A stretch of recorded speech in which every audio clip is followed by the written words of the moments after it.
I'll hit record. I'll go live. And Yeah.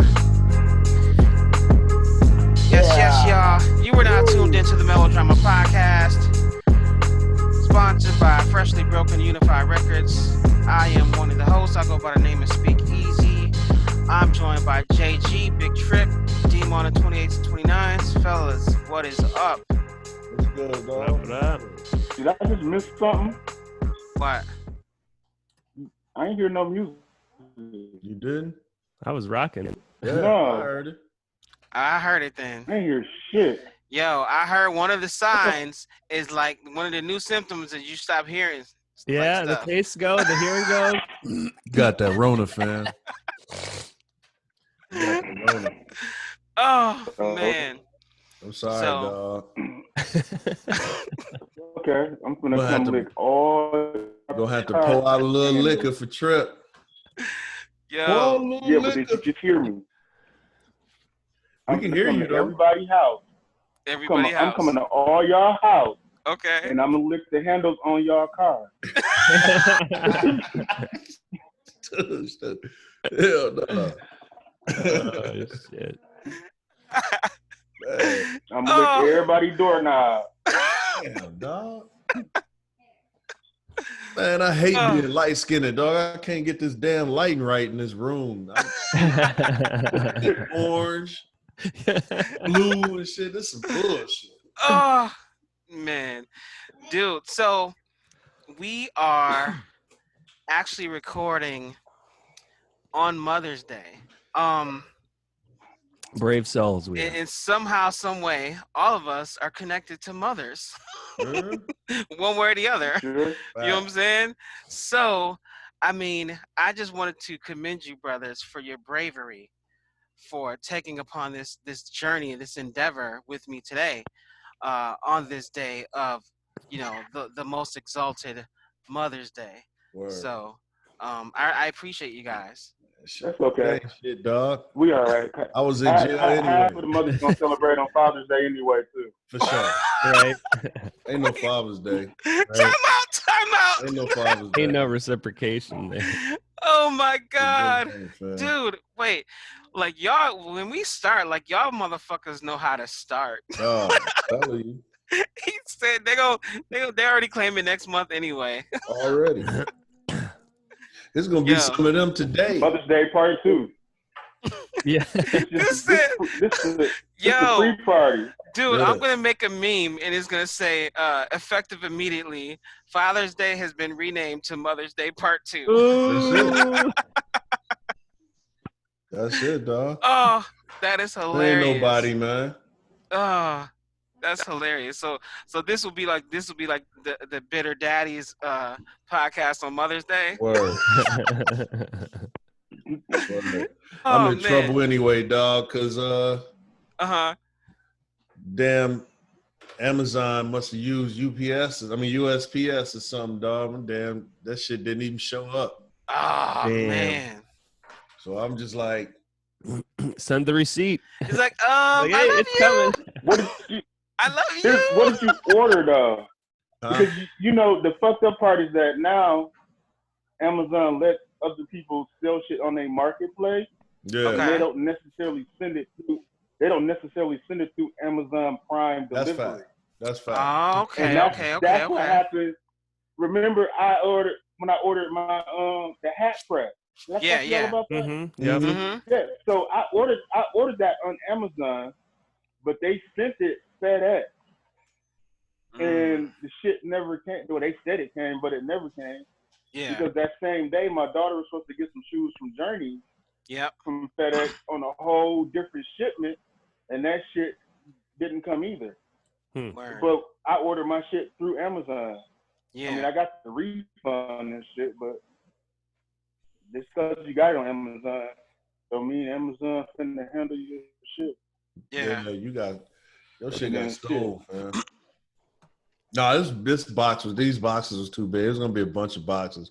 The big ass No. But that's patio what I'm saying. gazebo. A hat press Oh, damn. is a nice size box. I don't think it came. Because my daughter's shoes and my hat press, maybe one of them got stolen, but both of them, there were two different separate deliveries. Yeah. Like my daughter's shoes supposed to come at like noon, Right. or was supposedly dropped off at noon, and the hat press was supposedly dropped off at 1:30. But then my son got his computer parts at 2:00. But the computer parts were still there. Huh. Yo, this sounds like a math equation. Yeah. One train is traveling north. Right. Yo, dude. So like, and the other train is going in circles. If one train is traveling north and the other train is going in circles, who gets to the south side first? Man, dude. So like for me, what I did to make sure, you know, I needed to make sure that I did something to kind of acknowledge my wife, like, because I was going to podcast. So like I built this buffer in where like she's good for a while. So that's great. So I'm trying, dude. I'm trying. Y'all hit her with that Cosby. She's tied up. Yeah, she's tied up. You hit her with that Cosby. He said, I would like to talk to you about the things. Exactly. Oh man, dude. So yeah, so no. So I'm good. I'm good for a while. So, yep. That's what well, I did. So what I did, I made her breakfast in bed, and pretty much like her gifts came like to kind of avoid what you were talking about, JG. I made sure her gifts came early. Yeah. So I just had her open them then. So he did. That was how he did it though. I did though. On the podcast. But I ordered that shit a long ass time ago. It was just they ship it when they. It is not your fault, man. You know how after you click order, yeah, did they tell you the estimated shipping date? Yeah, bitch, that ain't 1 to 2 business days. Like what the fuck? Right. You don't know until after you buy the shit. Right. You know yes. Now what happens? You get an estimated May 30th. Nigga, fuck. Right. But now you get an estimated shipping date and you place the order and they tell you, and then they send you a follow-up email like, "Nah, I was just kidding. Yeah. You go to real date right That's here." Your shit really. Bro, that happened to me like 2 different times. Yeah. My daughter wanted this game for her Nintendo Switch. And I'm like, okay. I told her, like, okay, look, baby, it'll be here this day. And then I had to send her that email, like almost like that text message, and that sounded like, you know, like you're disappointing your kid. Like, well, and I was like, well, now what they had said is, right. It's gonna be a few little later days. Amazon Prime turned you into a deadbeat dad. You know what I'm saying? You're not my dad. She call you Mr. Promises now. Right. You know what I'm saying? Like, thanks, Mr. Promises. You know what I'm saying? Yo, so since it's Mother's Day, you know, we gotta have something, you know, we have to have a few topics related to women. So shout out to you if you are a mom and you're listening to this show. Whenever you listen to it, happy Mother's Day to all you mothers. Y'all definitely got the hardest part of that job. You know what I'm saying? So speaking of which, you know, in order for one to be able to celebrate Mother's Day at one point in time in their lives, they did up, you know, so the first topic will be how to do up during quarantine. So like pretty much like, so, you know, you're stuck in the house. If you have children, like, how do you make this magic happen? And I'm not asking us to necessarily like outline things that we do, but just let's give out some hints for the people that might be struggling. Maybe if we can offer some advice to people that are in, you know, committed relationships, but they live in 2 different homes. So we need to help the people, yo, because we need more mothers and more Mother's Days. So this is our contribution. That's the one time married niggas are actually at the advantage. One of the rare times we got the advantage because don't shit change. Yeah. Yeah. Nigga, I got a yard. Hey man, take your ass on the outside. So stay on your side of the house and mind your business. And, right. Man, then it's whatever. You know what? You know I don't think it really changed for nobody, bro. Yeah. Like, okay, say more. If they got, like I said before, like if they got more than one kid, like it's a high likelihood that they was fucking with a kid in the house at some point anyway. So you just We all done that get shit, on dog. your Jedi shit, right? Turn the music up or whatever the fuck you did the last time. Yo, the funniest thing, right? The funniest thing, right? Like when kids are small, and like when you're like I heard this like comedian, but I can't remember the comedian to give him credit. But he was saying like he was talking about a story where it was like the kid was young, but him and his lady, they were getting it on, and then the next day the kid was like, wow, like, were you guys playing this game? Because I just heard, like, mom was like, oh my God. And then dad, then you were like, holy shit. It was like, and they were like, yeah, we were acting. We love acting. Man. I'm like, Straight up. oh my God, dude. Or the DL Hughley one, like, get off my mama. Like, yeah, maybe DL did that in one of his shows, bro. Who that? Maybe it was DL that did that bit. Get off of my mama. Nah, little player. Nah, that was the move, dog. You come through with some Doritos or video game or something, like, little dog, take your ass in the room. And right. It's whatever. I don't think nothing changed. Unless the only ones that changed for, man, is them cats, where, she crossed town or some shit. Yeah. Yeah. Like, I hate single motherfuckers anyway, so I really ain't got no shit to say to them. And the funny thing, yeah, like, man. Nigga, yeah, you dude. dry, my nigga. Y'all talking like these cats actually staying in the house. Like, still over there? Well, some places they are. Still over there. And I did see niggas trapping with a mask on, dog. I've never seen that before. What? That was funny. And on with the the corner mask with the mask on. Bunch of them. Damn. Dude said that. Dude You know said trapping with the mask on. Yeah, they trapping with the mask on. I was like, they wasn't social distancing, but they had the mask on. Every business is adapting, making taking precautions to make sure. I'm an essential hustler. I'm saying, man. Hey, early adapters. Remember, like 2 months ago, the gas station had a sign saying, when you come in, you got to uncover your head and no mask on your face. Oh, yeah. Yeah, that shit. Yeah, but now you got to wear a mask and shit. Hell yeah. It's different now. And now it's no mask, no service. You can be shirtless. Hey, you have to have a mask.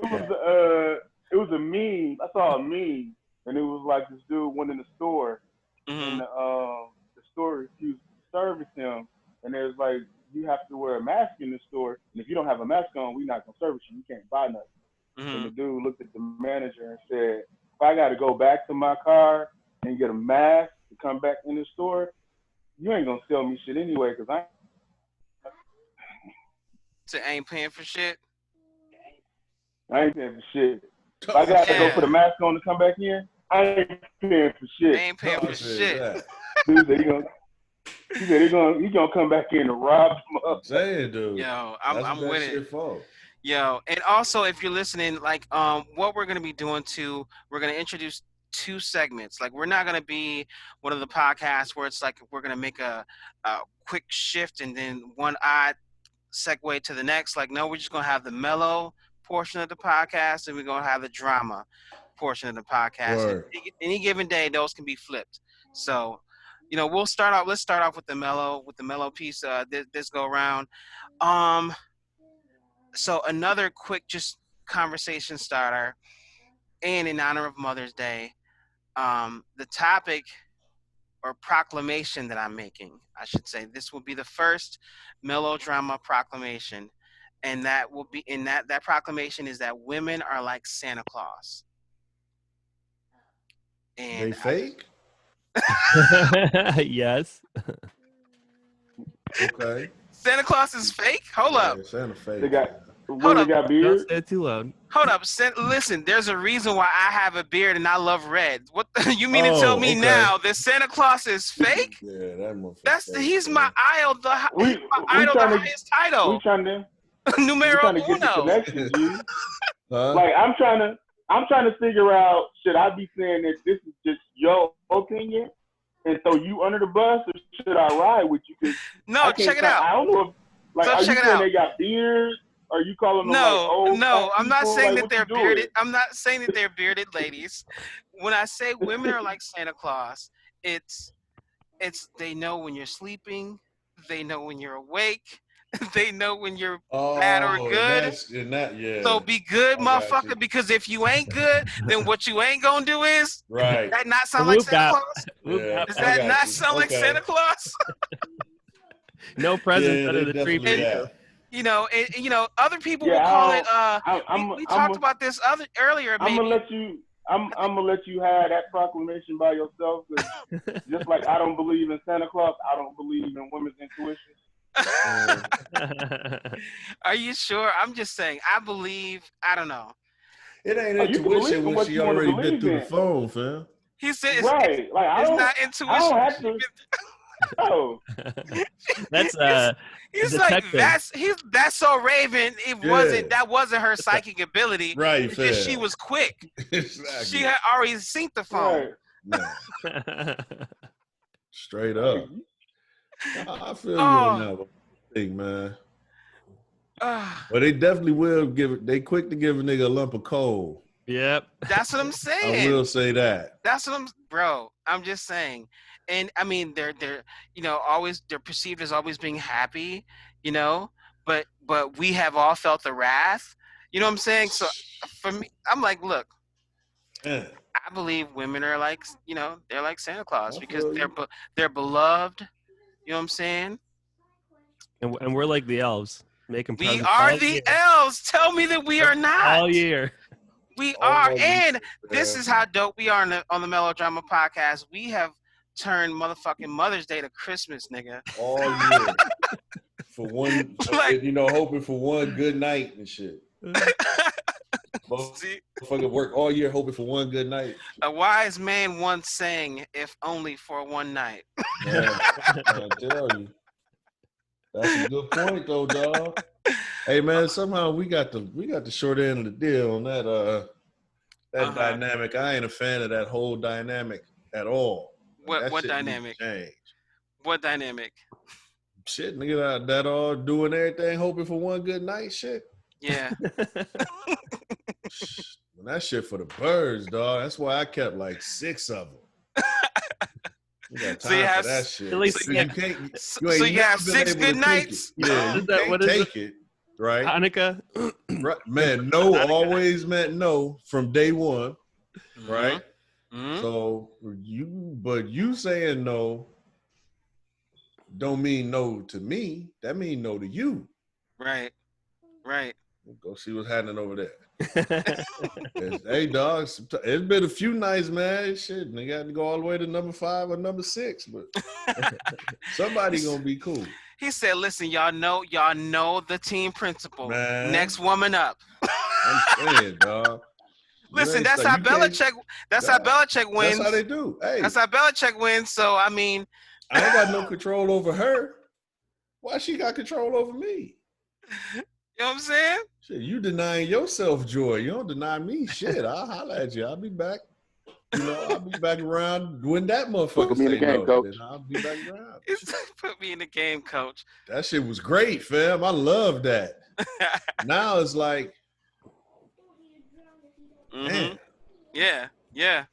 You know what I'm saying? Go sit over there and think about your choices. Go think about your choices. Got me I'm got me looking at my mama's basement like, I could maybe put a bed right there. Because you know what I'm saying? That's what's gonna happen, fam. He said it's actually kind of quaint. Man, I might be able to do this again. It's kind of quaint and cozy. I mean, I like it here. I'm a minimalist. So mine's a couple $100 a month, I'll be straight. But nah, it ain't the same no more. It ain't as important as it used to be. Yeah. But yeah, I feel you on that one, dog. That's a good one. Yeah, that's dude. a good one, cause dog, that shit, however the shit gonna go, yeah, they decide, fam. We ain't got no motherfucking power. Yeah. But don't you appreciate the times where they make you feel like you do though? Like I know it's bullshit. I know it's Do you write a bullshit. long list? Yeah, I'll just be like, And when you get your presents. I just remember my lines, fam. He You know what I'm said, saying? he said, I I'm just just here. remember I'm my just here lines so and I'll say get them on fined. cue. Yep. I just say them on cue. I know Oh, y'all bullshit. yeah, what's good? Speak. Yes. You and Jay been drinking tea or something lately? What you mean? Like you sound like you in a sunken place right now. G. Like, No, I see, don't, Serve actually, breakfast so to no, I'm that. gonna tell you, actually, my brother, see, I'm coming from a place of peace and blessings, my brother. That is where I'm coming from. Just nothing but love. The universe is definitely aligned. My chakras, my nigga, are aligned. You know what I'm saying? Chakras. Yeah. So Trip, is he the running nigga or the nigga in the hat? look, man. You see, I I ain't think been you the saying. running nigga. You see, I ain't been saying shit, right? Right. I'm just gonna let him have it because I'm gonna let him have all of that. Like, I don't really agree with what he's saying right now. So, But that's my nigga. He's still but my this nigga. the thing. No, this is not related to me at all in any reflection, at all. I'm just, Nigga, pontificating. there was no man's law meeting where we sat down to discuss none of the shit that you talking about right Listen, Hmm. listen. This was an executive decision that was made, and sometimes By you just who? got to go with it. By the Right. executives. now. Again, I'm gonna let you have this because you was drinking tea and Jay hit the side of that glass like 3 times, and your ass done fell into a sunken place. Listen, my nigga. Listen. Either that or you in I'm the inspired. doghouse. You in the doghouse and you trying to use the podcast to claw your way out or some shit. Like, I don't know No, what's going on. dude, no.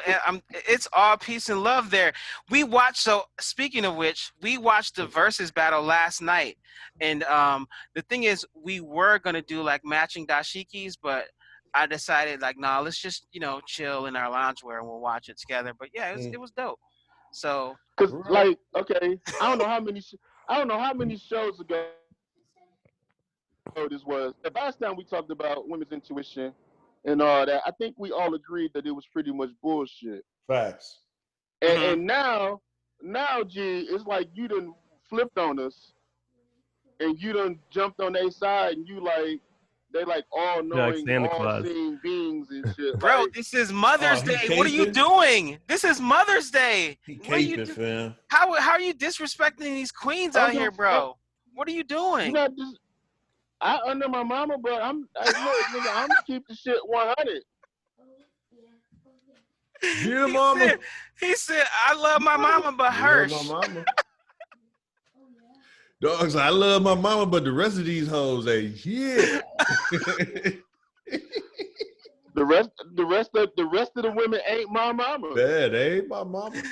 Oh, That shit funny. Yo. It's dog. Mother's Day, not everybody's Mother's Day. Word. That's funny. I only got one he mama. said, I'm not rocking with all the mamas. He said, I got one. One of them. I'm responsible for honoring one mama. Facts. dude, that is hilarious, bro. Oh, that's I should have hilarious. did that shit. I tried that shit. I used to do that when the kids was little. Like, shit, do something for your mama. That ain't my job. She's like, what you get me? The kids got you. You ain't mama. I got something for my mama.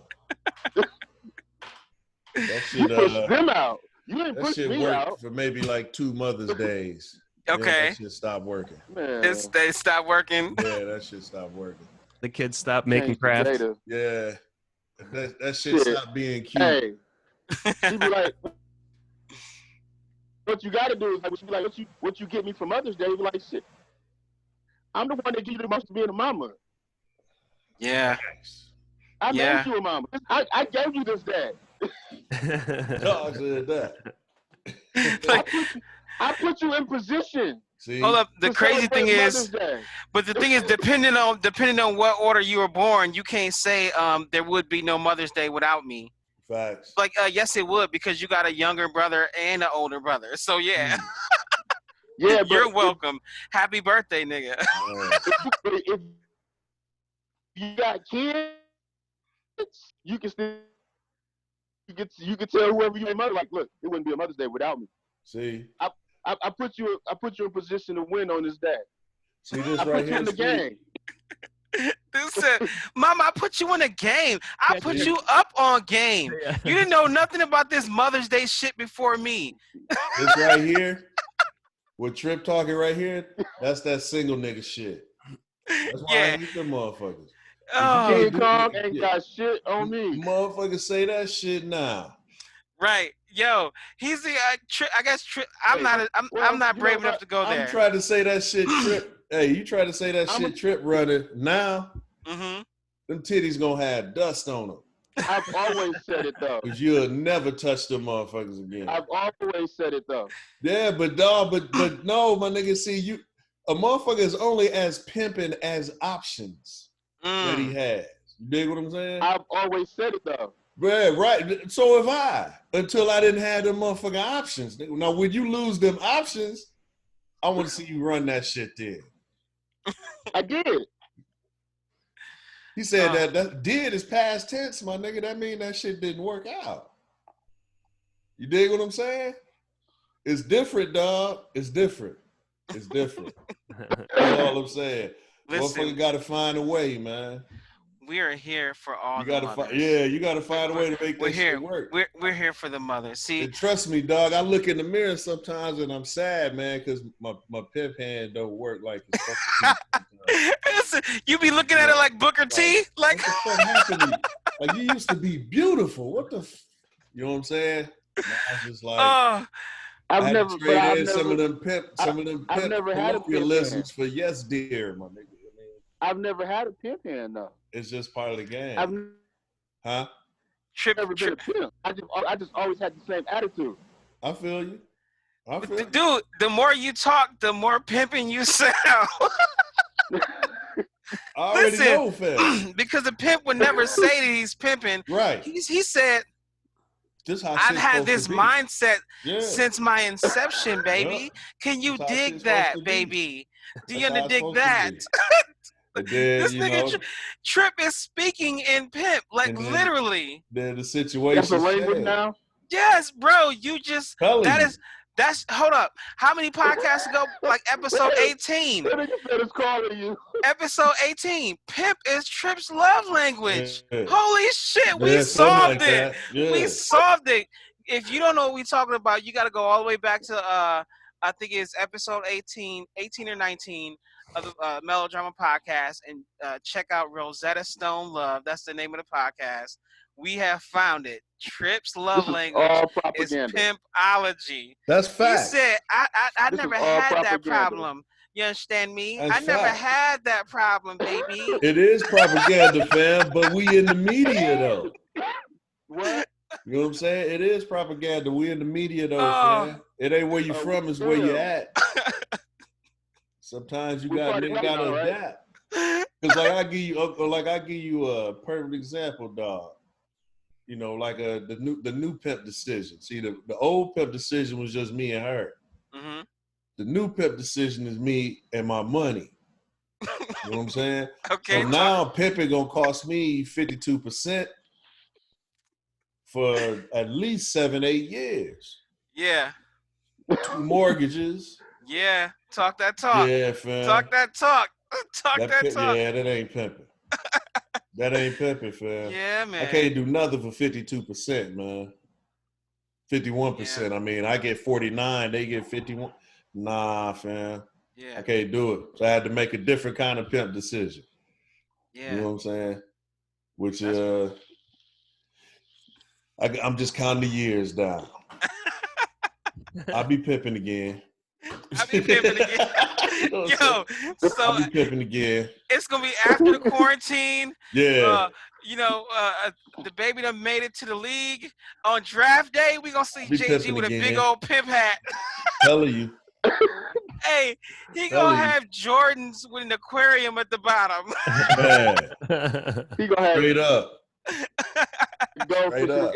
for Give me a tracksuit. I'm gonna have the little tassels hanging on the sleeves. It's like, nigga, is that Rick James? I thought he was dead. On the belt. He like, nah, Oh man. I'm back, Hey, bitch. he gonna have alligator. He gonna have alligator hillies that Facts. look like he glide in the room. Facts. You know what I'm He saying? said The only thing you gonna hear me alligator saying to my Heelys. son is, "What a mama look like." He said, "What a mama look like." Straight up. What a mama look like, son. Oh, that Okay. is awesome. We'll be at all the pool parties, fam. I'm just saying. Paying cricket bills for thrills. Cricket bills. He's like, I got $50 on I your got $50. bill, baby. Refilling the aquarium from the pool. Yep. Pay that shit. Get started. What dog say paying your Section 8 rent for the year? That's like $80. That's $80 I got. Gotcha. Baby, you paid up. You paid Gotcha. up. Straight up. It ain't tricking if you got it. No, I'm bullshitting. Actually, that shit it's always tricky. Oh, Yeah. yo, I If you do want exchange to. a loop for it, it's That's tricky. gonna be a topic that I definitely want to discuss soon on this podcast. The whole I wanna like dedicate damn near a whole show to that. To tricking? It ain't tricking if you got it. Oh, yeah. That's a whole show. Yeah. That's a whole show. So and it's gonna be all drama too, because I know you're gonna see that. It is. Yeah. So I mean, so now let's slightly shift to the drama. If you can call it that. Last night was the versus battle, Erykah Badu versus Jill Scott. You know, this is one of those versus things where it's a culturally relevant thing going on, and depending on who's in these battles, you know, it gets exciting. We talked about it a little bit before we started recording, but first of all, I should ask, were you in there at least for a period of time to see the versus battle? Yeah. Oh, yeah. Okay. Yep. Okay. So one of the things that I'll say right away is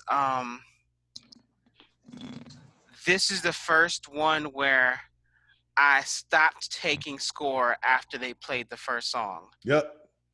I stopped taking score because I'm such a fan of both artists that like but I wanted to see, because they are so good at their craft, and this is probably like the artist nerd in me.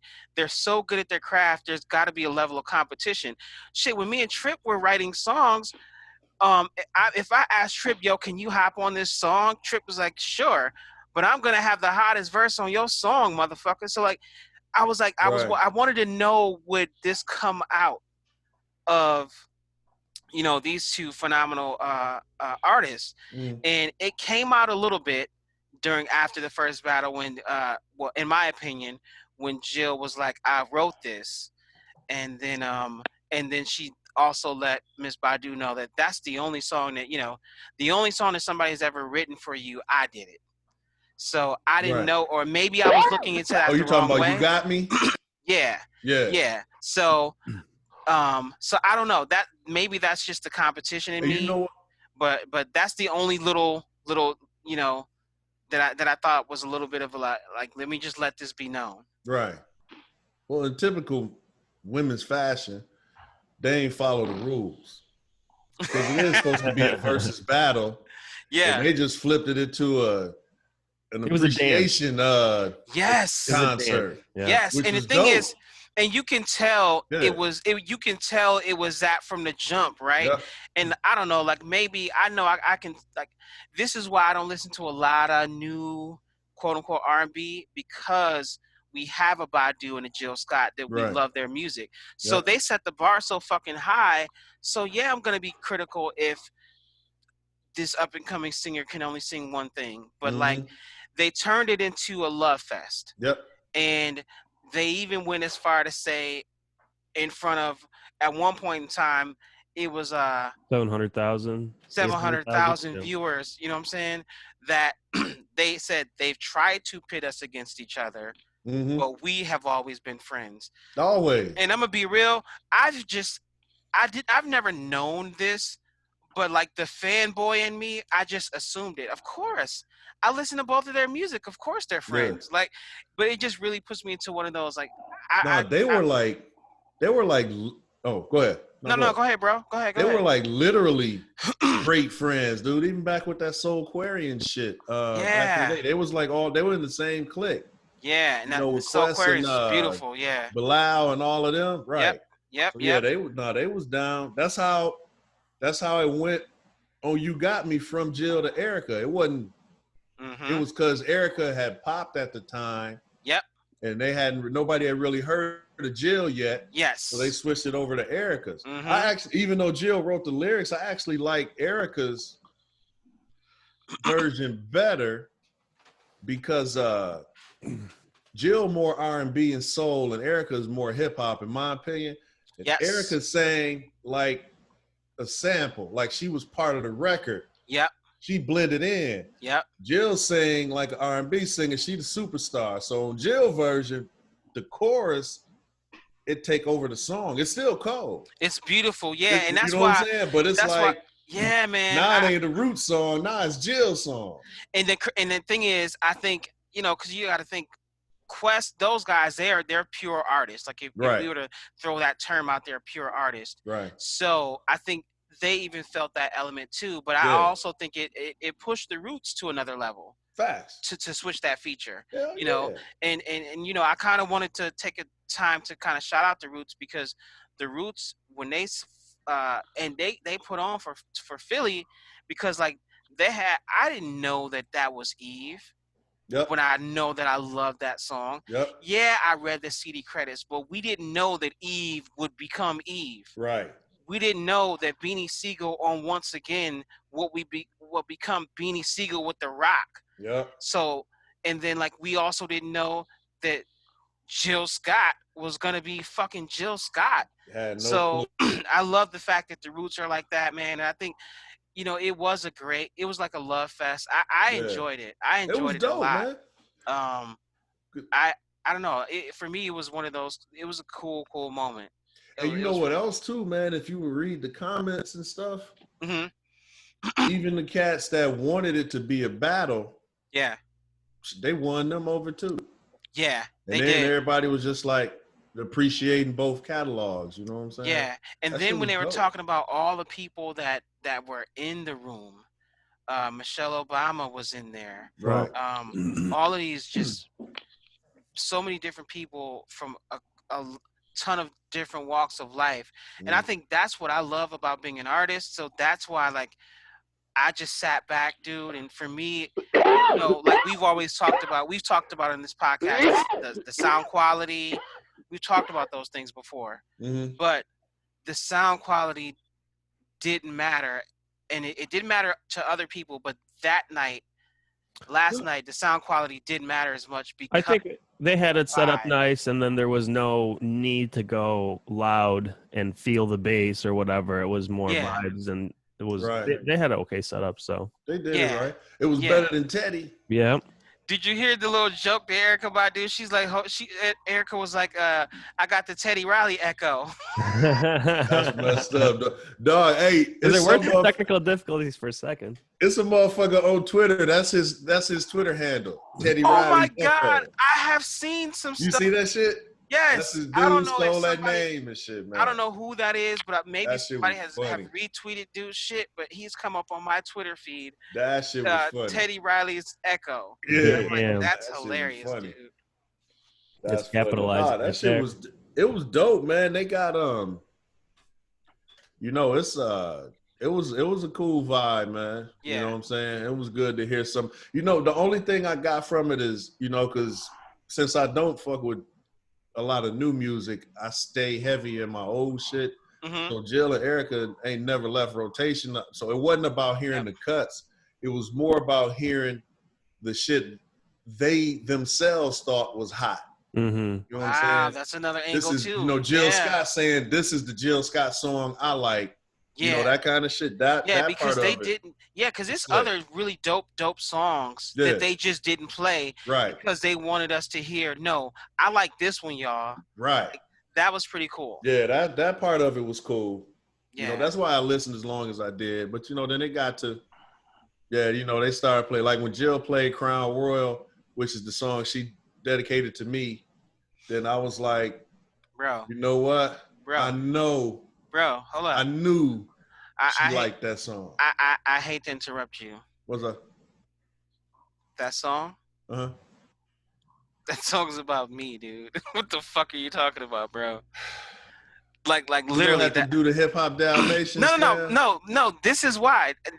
I'll explain, right? Because I don't know if this is documented on the show that Jill and I used to date, but so there was a time we were talking, and she told me this in confidence. We were talking, and I was like, at the time, I didn't drink, and she told me that it would be my destiny. And that was a manifestation, because the first liquor that I ever indulged in was Crown Royal, and how I consumed that, my brother, was on ice. See? So what I'm saying is, the Queen wrote that song about me, brother, and I appreciate you believing and feeling that, but if I didn't love you, I wouldn't tell you this here in this format. I'm just we're gonna have to see. I'm gonna have to call her. I'm just I'm gonna call her, man. Okay. Cause yeah, that ain't what she told me. Unless she running game. Come on now. I'm gonna give her a shot. Oh, you do. I mean, you guys, well, you have my new number. She doesn't have this new number. Oh, okay. I mean, we decided to call it quits. It just wasn't for the best. It wasn't for the best? Yeah. But, I had to have a conversation last night with my wife. I was like, when she plays this song, like, it means nothing to me now. I'm gonna just say this, bro. What up? Her son is kind of light-skinned, so I don't know, Speak. Her son is kind of light-skinned? Yeah. I didn't say kind of bright as shit. I didn't say that we had a child together. I'm just saying that song is about me. Light skin for the win. He said win. For the win. Win. You winning. Trying to bring us back, man. Shit. See what needs to happen, man. Light-skinned brothers and dark-skinned brothers, we need to march and unite. This is true. What I'm saying is, like, JG might have been the one to put her on to this Mother's Day shit. I am known for shooting clubs up, fam. I do shoot the clubs up. And he got the hair like JG other sons. If that nigga, you're right.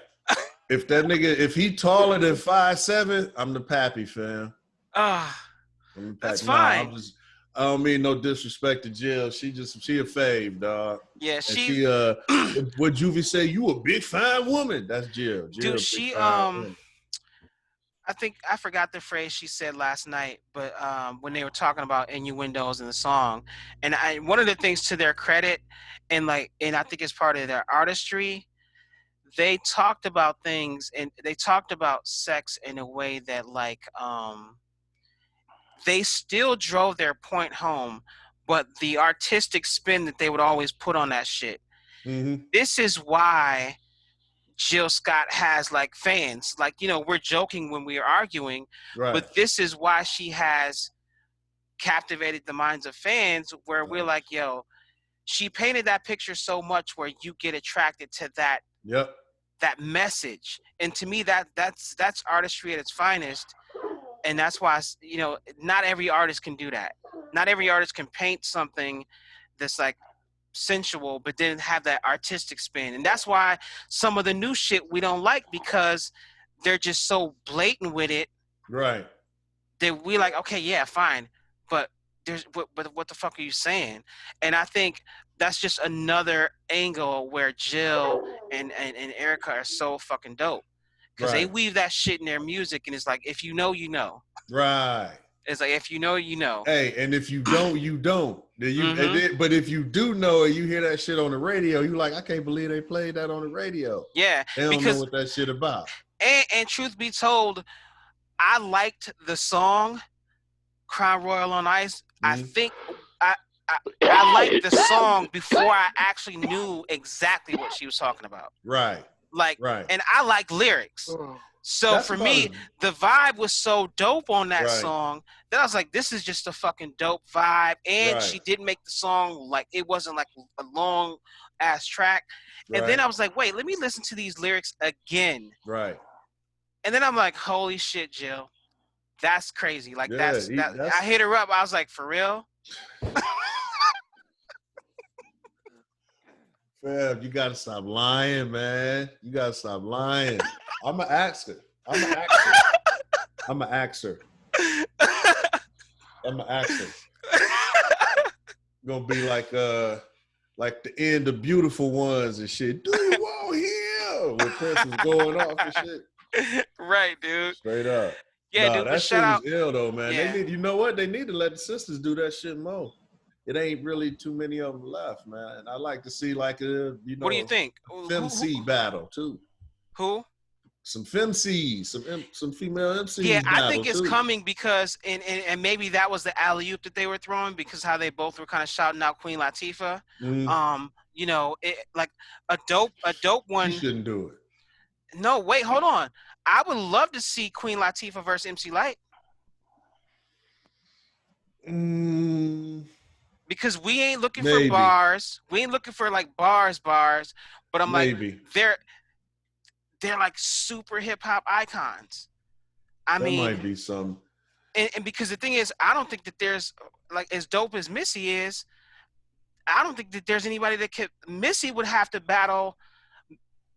Missy's battle cannot be limited to gender, in my opinion, because she is so phenomenal as an artist and a creator. Yeah. She, you know what I'm saying? She doesn't. I feel you on that. And I don't know of another, you know, artist producer that's a woman that's a phenomenal producer and writer and writes hits for others. Like I wouldn't know who to put her up against. You know what I'm saying? Yeah, Missy could sit out. For sure. Yeah, she literally gets put on Mount Rushmore by herself because there's nobody like Missy. You know what I'm saying? I can't think of anybody. She got a lot of hits too. Yeah, so she would have to go against a dude. And I hear that and I don't know if this is just internet talk. John Legend wants to go against Alicia Keys because you know they both play the piano. They both just holler instead of sing.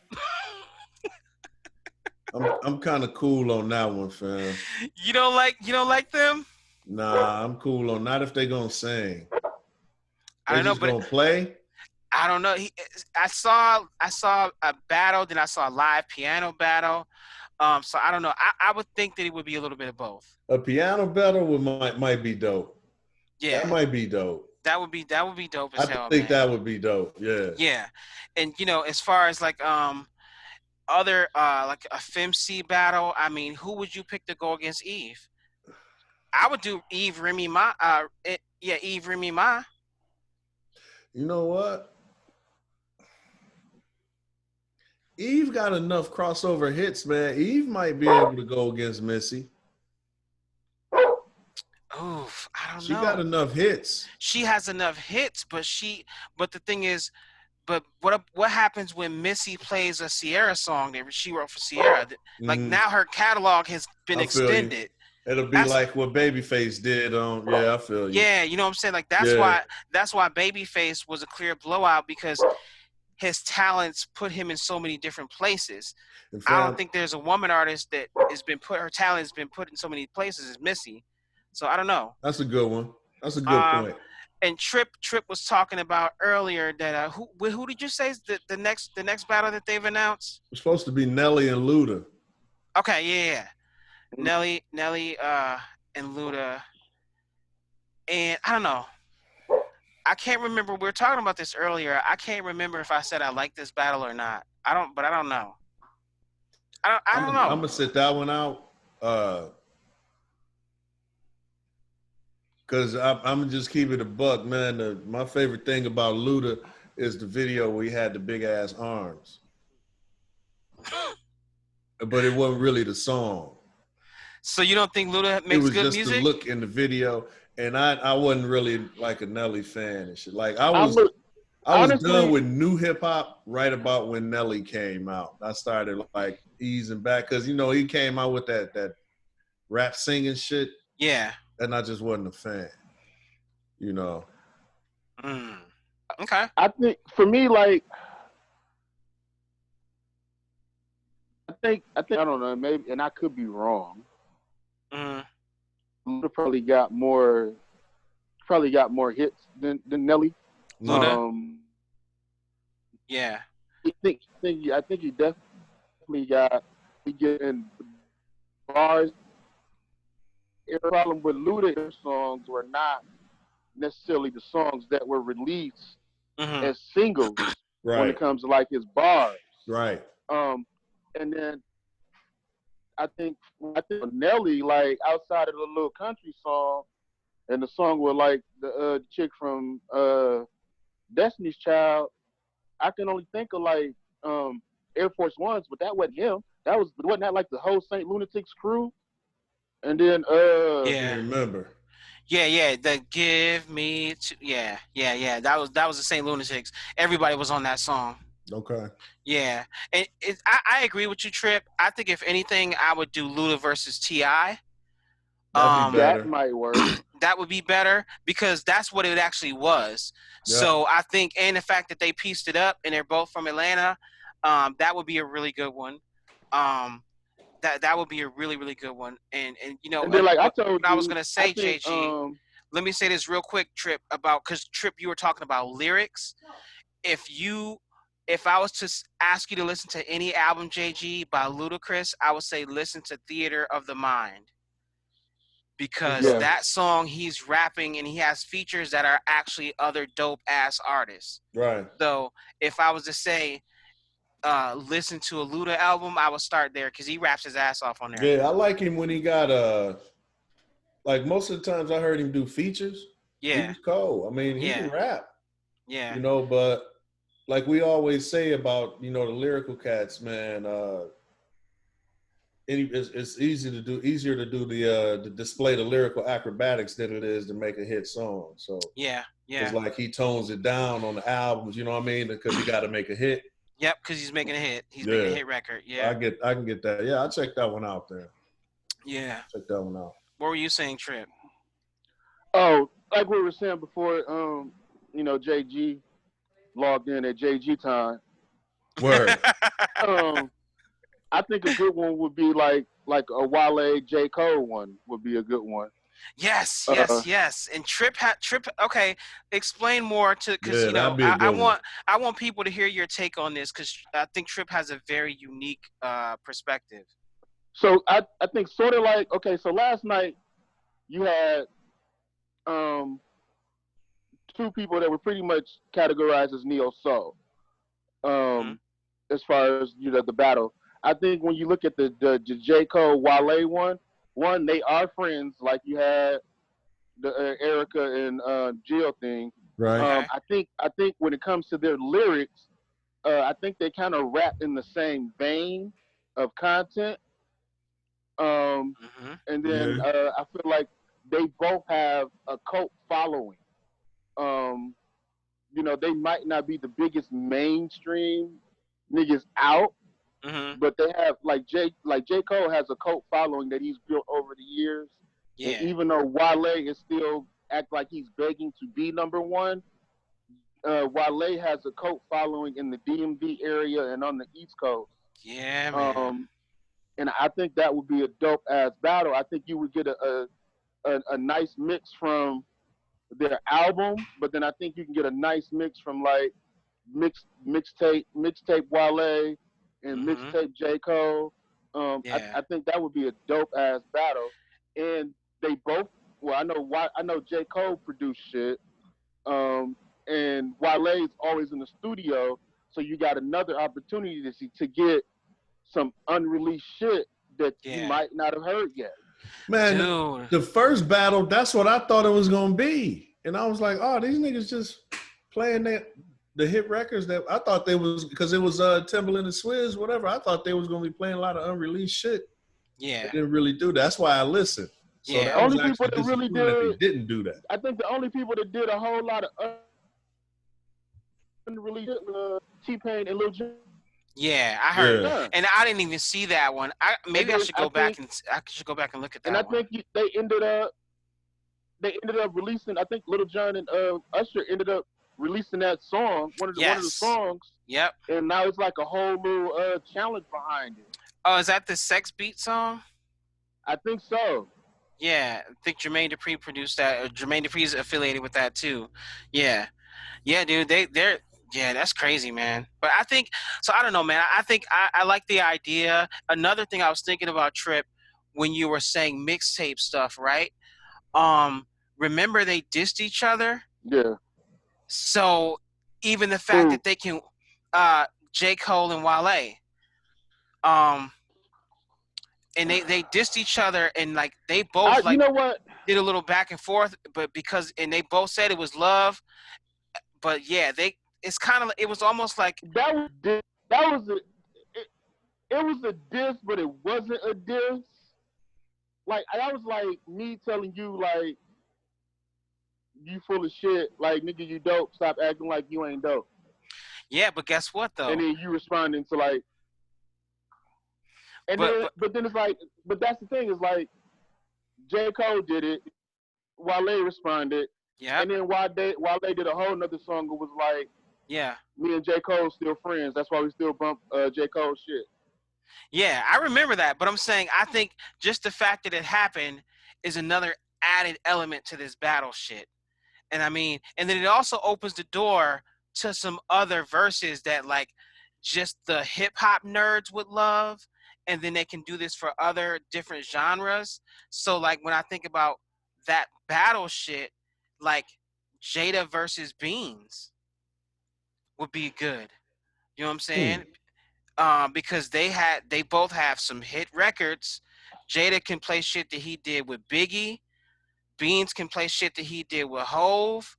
Like that would be a dope ass battle if we go down this lane of like, yeah, we pieced it up, but we used to beef too.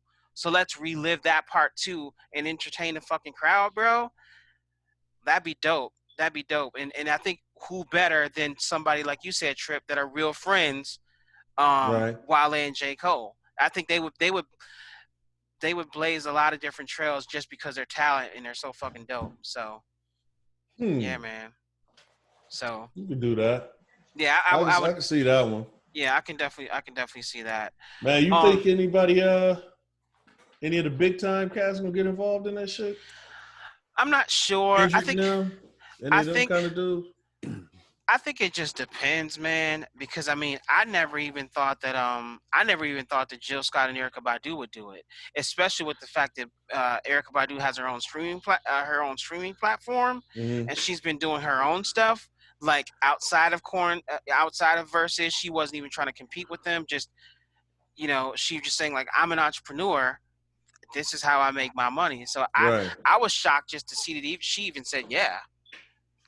I think it's working because it's people that aren't, and maybe I'm wrong, it's people that aren't really putting out a whole lot of content right now as far as like albums. Mm-hmm. I think the problem with the bigger, more or still actively performing or actively I guess signed people. Okay. I think some of those people that are still big are still signed, and then there's gonna have to be like a money thing involved. Yep, I'm signing.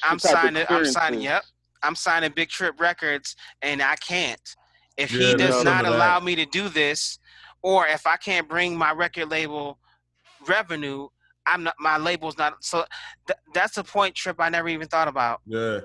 That's very serious about that shit, fam. That's a really good point. I know the Roots. That's why they can't play any of their songs on Fallon, because all their songs are signed to a different label. Def Jam. Yeah. So then they had to write. Dude said when they got the job, the first thing they did was write like 250 joints that they could play just on the show. Damn. So like if if they wanted to do one of their own songs, then Jimmy would have to pay them like he would pay somebody to come on the show. Wow. You know what I'm saying? It had to be like that, which I thought was crazy. But yeah, that's like you're right about them contracts. But you bring up a point that I'm not gonna lie, bro. I didn't think about that part because I've been doing my best to follow these, social distancing things to a T. So this Versus thing has become more and more intriguing to me. Like I wasn't watching every single one of them, but like you just bring a different element when you say yeah, it's kind of a quote unquote, what's the new fancy music industry term? Legacy acts.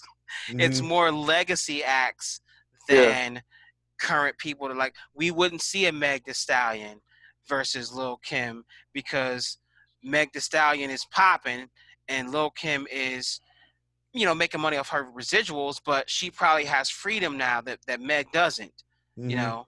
So that's a good point. I didn't think about that. It doesn't. And then like, man, you know what? Now too? what? Now that. Well, what about that one? Yeah, Which I was one? gonna say, do Jill and them own them rights? Foxy Brown. Oh, I see what you're saying. You going? What about who? Kim versus Foxy? Yeah. I think that would be dope for if you gotta be a fan of that era. It would be dope for me. Like personally, it would be dope for me because I was more of a Foxy fan than a Kim fan. Yeah. But yeah, I would love that shit. You know. What was you gonna say, Jay-Z? No, I'm just wondering, like, because you know, when the DJs were like DJing on Facebook, kept cutting them off because they don't own the rights to that music. Yeah. Right. So Jill and them, were they playing what they wanted to, or were they playing only the shit they own the rights to? You know what? You know, everybody got them shitty deals. I never even thought about that, bro. You know what I'm saying? I never thought about that at all. I never even considered that because I was so in like consumer mode. I didn't even think about that. Like, I wonder if I don't know, but I also don't know. I know Erykah is fully independent now. So I would say Erykah might have got to a point where anything she didn't own at one point, she probably was able to buy back. Because I think you're absolutely right with that, Trip. I mean, like honestly, but I don't know. Yeah. As much as we love her, and we still play her shit, I think I don't know what people were making off of owning her masters, and not like to shit on her music because I love her music. Owning her masters for a record label or whoever the record label was. Because I don't remember who she came out under. It's not like owning, say, like the Beatles masters or Prince masters or Michael Jackson's masters. Right. Understood. You know? Understood. And then yeah. The other thing is like depending on who she came out under, because she came out during that time where like we had like Buckdown and Ruckus and all these other labels that have folded at this point. Yeah. And depending on who she came out under, her buying her masters could have kept somebody out of bankruptcy, so she might own her shit. Yeah, and I don't know, but one of the things, and that's another thing too, I'll give Erykah credit for. She has her own platform to stream, right? But it's like she's like, she said on the Versus last night, she was an entrepreneur, but the one of the things I'll give her credit for is like she ain't trying to like make people's pockets hurt. When she did the first show was $1. The second one was $2. The next show was $3. But it's like when she knows she's Erykah, she could charge more. It's kind of like, I gotta eat, but I'm not trying to hurt you. That artist gesture that she did with her streaming platform, I think is pretty dope because if we wanted to see a hip hop battle, those pay-per-views ain't $1 and they ain't got not a damn hit that Erykah does. But then you also got to think about it too, though. Like, so she could charge more, but then her numbers might go down, and you got to look at and she's a visionary on this part. It's a social media show, right? So instead of being limited to the capacity of a venue, that whole cap is raised. That cap is removed. Yeah. Because people are watching from home. So yeah, if I charge you $1, it's only $1 from you. Yeah, but man. if I get 800,000 people to tune in, that's $800,000. Yeah. Yeah. And I don't know what motherfuckers make a show, but how many of them making $800,000? And that's and that's the beauty of it, though. But think about it. And we said we were going to talk about this on the show one time, But that's the thing. It's about an artist being that comfortable and confident in saying, "I'm going to invest in me. Right. And then on top of that, I'm gonna get my money this way because I believe in me that much. And not and No, go ahead, Trip, bro. even if she got the 800,000 for the show, even if she did get 800,000 per show when she was touring, now she got to take off plane fare, bus fare, riggers, the fees for the crew, the road crew, Yeah, man. feeding gas money, people. Now all she that. in the She got to black take all that shit now. out She in that the black. 800,000. Yeah, now she ain't Yes. got none of that. Now she in the black. So, but the thing is, Right. You know what I'm she saying? and so that's the other piece, you know. And maybe I know Jill Scott has other different things that she do. They both been in movies, those other things. But the one thing that I Jill say, Scott Jill, got that Tyler Perry money. yeah, the one thing I would say that Erykah Badu does, she has positioned herself to be an OG in this game, and she leads by example. Like some of these young rappers, like some of the young mumble rappers and shit that, like, you know, most dudes our age like hate, or like, what the hell are they saying? Even some of those rappers were saying they appreciate what Erykah Badu does because she puts them up on game. Yep. So the way she builds her machine, kind of like how Tech Nine built his machine, it's like she's kind of look like she's moving towards building something like that. I just like to give artists credit when they're putting the younger artists up on game and when they're paving the way, because especially in black music, and even I've heard a lot of things about this is why New York hip hop kind of tumbled, because they were not passing down game from one generation to the next because their ego got in the way. Yep. So Erykah's one of those OGs, you know. She passed down game like kind of like how Snoop be passing down game to the next generation. Think about it. The younger generation is still. No, go ahead, bro. New York didn't want hip hop to leave New York. Like, they wanted it to only be theirs. Well, there was an element of that. Trip, I want to write that down as a topic, bro. That's a good one. Holy shit. Yeah. But you know what's funny though? But because of what Speak is saying, you had a generation that went from traditional New York hip hop, that straight boom bap street shit, to them ASAP niggas. A lot of cats didn't know them ASAP niggas was from New York. I didn't know them niggas was from New York. But hold I up, thought they was Southern niggas. But here's the transition that makes it. The transition is because of the boom bap and then the Dipset style. And then because ASAP and them will tell you they built their whole thing because they were influenced by Dipset. Yeah. So just like they had Dipset, they made ASAP. Right. So like it, but you're right though, because ASAP and them, then they started sounding fucking country. Yeah, they started sounding country. Like you 50, know why? Because like of what you saying, them cats was putting them up on game. Yeah. And the traditional New York heads was, you know, on that daddy shit. That shit ain't hip hop, nigga. Get out of here with that bullshit. Do it my way, or, you know, I don't give a fuck what you doing. And then them cats was like, okay, we gonna do it this way. And they blew up. Yeah. Now, the old heads, now they ain't got that respect no more. Ain't nobody listening to you now. You know what I'm saying? That's why you give up the game, man. Yep. You know, and the cats pay homage. But man, if you told me get the fuck out your face, then I ain't got nothing to. You can't get no praise after that. Man, you know what I'm saying? Dude, it's interesting too, because I remember my kids a few years ago, they were listening to Fetty Wap. I forgot what year that was, but Fetty Wap had just had a lot of popular songs, and to me, he sounded like Young Thug because I don't know the artist as well, so I couldn't tell if it was Young Thug or Fetty Wap. I mention this and say all this shit is because Young Thug, we know, is from Atlanta. Niggas didn't even know Fetty Wap was from New York. Yeah. You know what I'm saying? New York, Jersey cat. Also, remember Designer had his moment of fame. Yep. How he sounded, again, like who? Somebody in Atlanta. Because remember, he had bras in Atlanta before that nigga had even been to Atlanta. Right. But, like, he was from New York. Yep. And what happens, it sounds like, until New York can find its own, like, sound, they're always going to be pushing off somebody else. So, I wrote down Trip. I would love to do that for our next show. I would love to discuss that topic. Yeah, we can jump on that. That New York did not want hip hop to leave. That's great. That's a great topic, dude. Yeah, man. So I don't know. Let me see what else we have here if we want to even talk about. Well, we couldn't.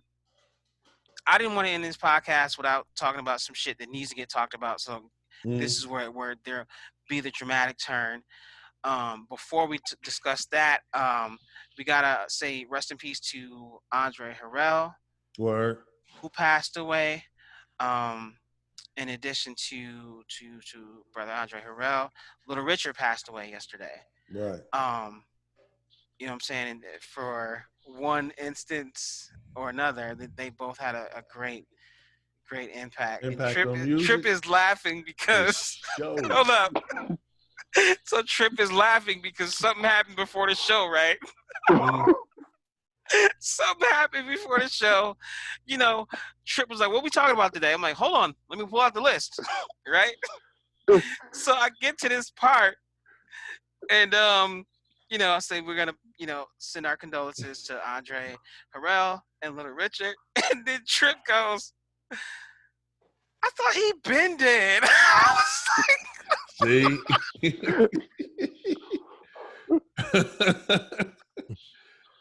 And I was like, he was like, wait, I'm not playing. And I said, bro, I'm not laughing to dishonor brother like Little Richard. I'm laughing because I know you're not joking. Right. I'm sure he wasn't the only one. Yo, I was like, yes, I'm laughing because he was dead ass serious, bro. He was dead serious. Funny. Like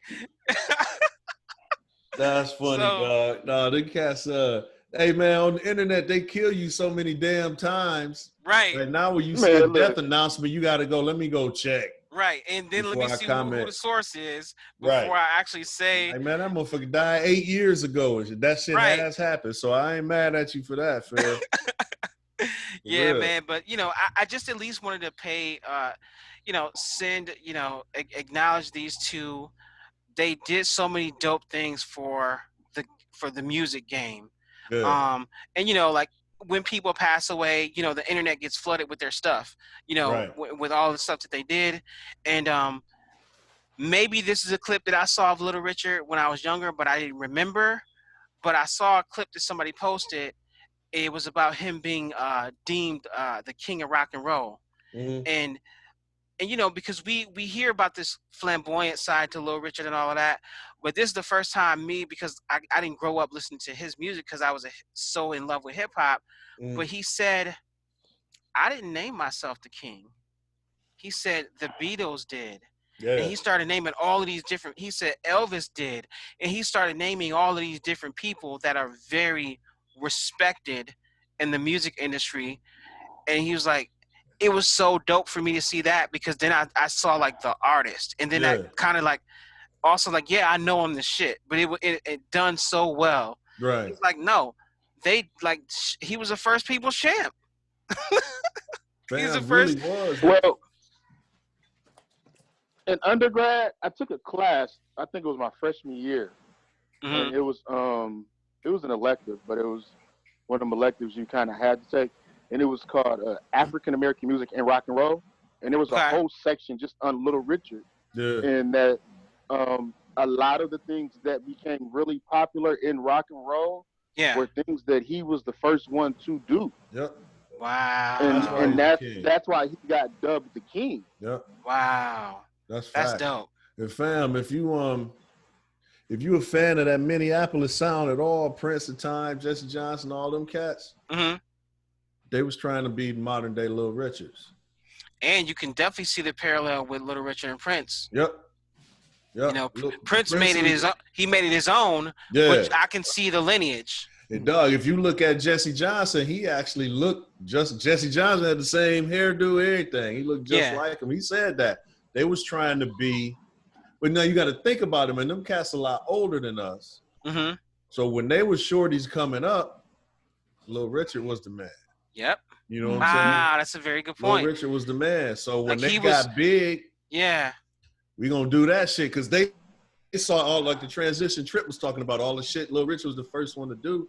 They saw that shit like how we thought Michael Jackson invented the moonwalk because we was all little niggas when we first, you know what I'm saying, and that imprint it made on you. That's a good point. No, that shit was Little Richard, man. Dude and if you really want to trip, you find some video of him actually singing, not the way he be hollering when he be jumping around on the piano. That's just his show.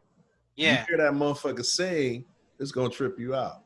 Wow. That motherfucker, man, he could actually sing, dog. Like He was cold. Yeah. Cold. Yeah, man. I think it's dope. And then, you know, and you could say, you know, the same things with Andre Harrell, just what he means to there would be no modern day hip hop at all if it weren't for an Andre Harrell. Facts. And the thing is, like, when we came up and when we were so in love with music, you know, we wanted to know the record label, we wanted to know producers, we wanted to know all of that stuff. We wanted to know who record executives were. Yep. I mean, if you think think about like if Andre Harrell never popped, right? Then you never right? So then we never get a Notorious B.I.G. Yeah. Maybe, yeah. You could draw that parallel. I got one better for you, Trip. Check this out. Everybody give Jay all kind of props for the shit that he do off the records. Andre was one of the first niggas to go from behind the mic to behind the label. You know, when he was doing that Dr. Jekyll and Mr. Hyde shit, Dog was like, I forgot. He figured the game out. He was like, you know what? It's a little bit of money in this making record shit, but the money is back there in the office. Yeah. Dog made that transition, and look what he did. You know what I'm saying?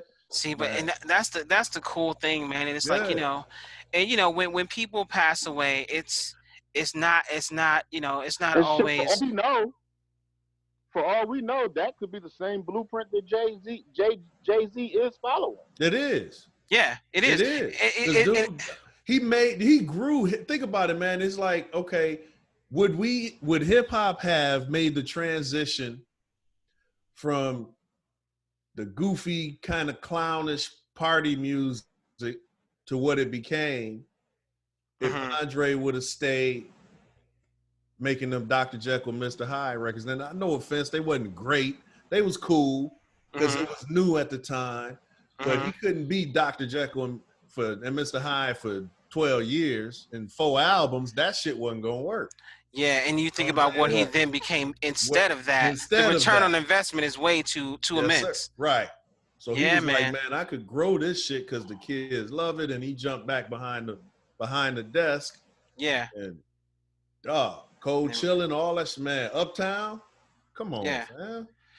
And it's just, you know, I think I wanted to use this time when we're talking about these fellas that are no longer with us, just to kind of big them up.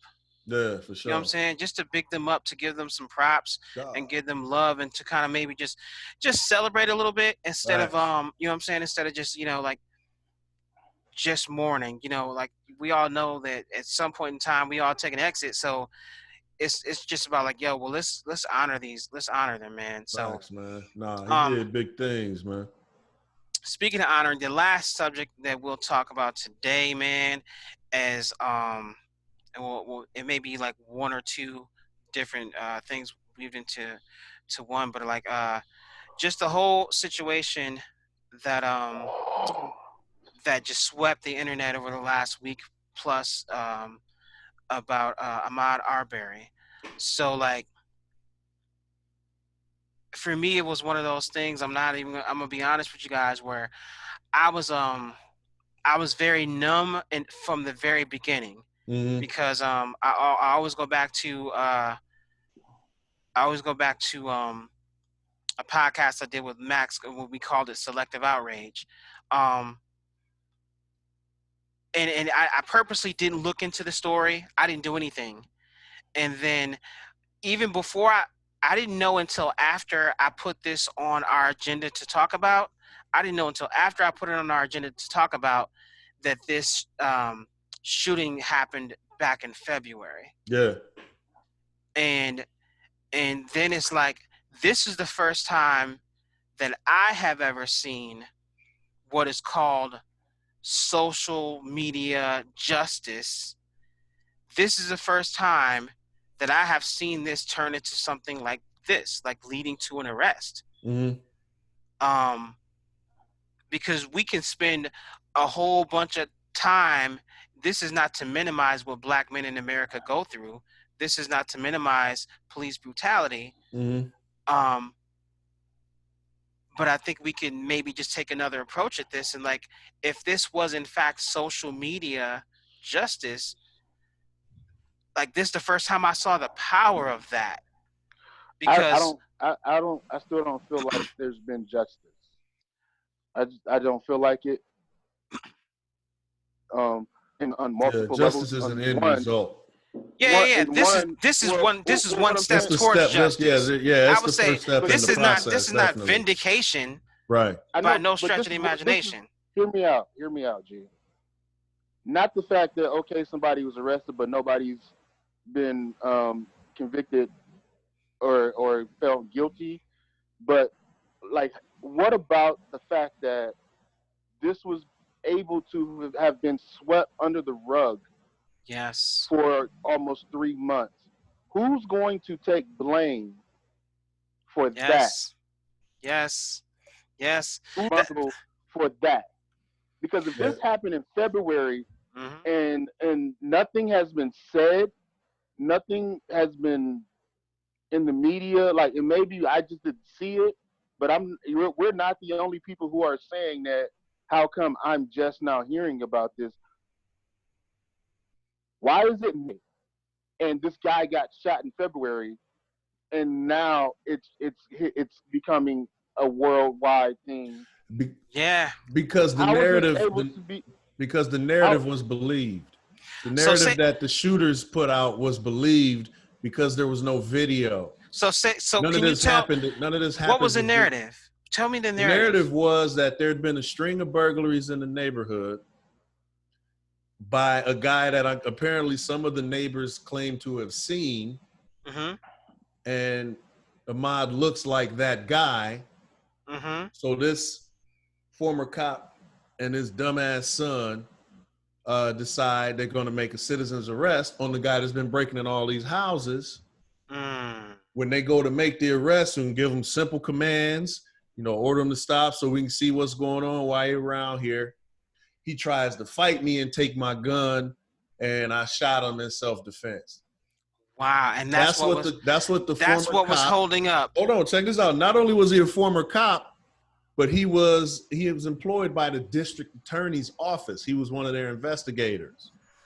So he's got a badge, and he's on the DA side already. Yeah, that's a lot of leverage. You see what I'm saying? So he goes in with his story, and now you've got multiple Caucasians and a single Negro, and the single Negro is dead. Dead man can't tell no tale. I mean, the motherfuckers that's alive, they the ones that tell the story, and everybody believed it, and just like, fuck it. We thought he was a burglary suspect. Nigga tried to take the gun, and this dude corroborates the story. Well, self-defense, that's it. Wow. Then, so 3 months later, go ahead. This motherfucker leaks the video. So when you say, so that's what I was going to ask next, because I just want to be honest with you guys. I wanted to remain naive about the details. So this is all news to me because I just wanted to be authentic to my response. So you're saying, who leaked this? So who leaked the video? Who was? That's the part that hasn't come out yet. Because when you watch the video, which I have watched, I always watch that shit. Because I almost been that dude 3-4 times in my life. I always watch that shit. That shit is mandatory viewing if you're a black person in this society, as far as I'm concerned. Because you need to know. Ain't no assumptions on how this shit go down out here. You know what I'm saying? Wow. That shit is real. And you watch that motherfucker die. And you watch this dude like look confused, like what the hell going on while y'all fucking with me?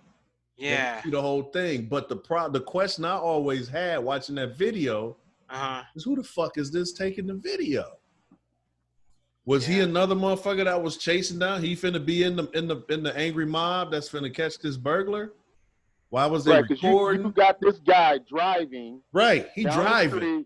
Behind this dude that's running, and this other truck is parked and it's blocking off the street. Like, And that's what I'm saying. Like, so that's why. Yeah, go ahead, bro. Go ahead. This person was the video. And if he was part of, I mean, for some other reason, recording, because I don't ride down my street recording somebody jogging. Fuck of it. So like I said, like 2 people were arrested, but there needs to be people arrested if it ain't for nothing but party to the crime. Yeah, I heard there was a third person that they named. And if that doesn't happen, then like it's still not justice. It's like you know, you got to get everybody. You got to get everybody here, fam, because there's even like you said he worked in the district attorney office. So even the fact that there was not an investigation of somebody who shot somebody, because if a cop shoots somebody, there's an investigation. So if there's an investigation of 2 men who shot somebody, I mean, or there's an incident with 2 men shot somebody, investigation. You trying to tell me there was no DNA from these strings of robberies to test to see if this guy was the same guy who was really breaking in these houses? Like, man, like stop the bullshit. So because the reality is, like, all these resources and technology we got, you try to tell us that you couldn't figure out if this really was the motherfucker that did the shit. Well, see, but that's what I'm saying, though. That's what I'm saying, Trip. To your point, we have all of this sophisticated technology, right? We have all of those things, but what happened is what JG said. One person said this, and everybody believed it beyond a shadow of a doubt. Which leads me to, like, I would, you know, my biggest reason for wanting to know how the video leaked is to figure out at what point in time who decided that it wasn't okay to have it on your conscience that you know somebody killed a black dude for no reason. You know what I'm saying? So like that's the stuff. The motherfucker that recorded it.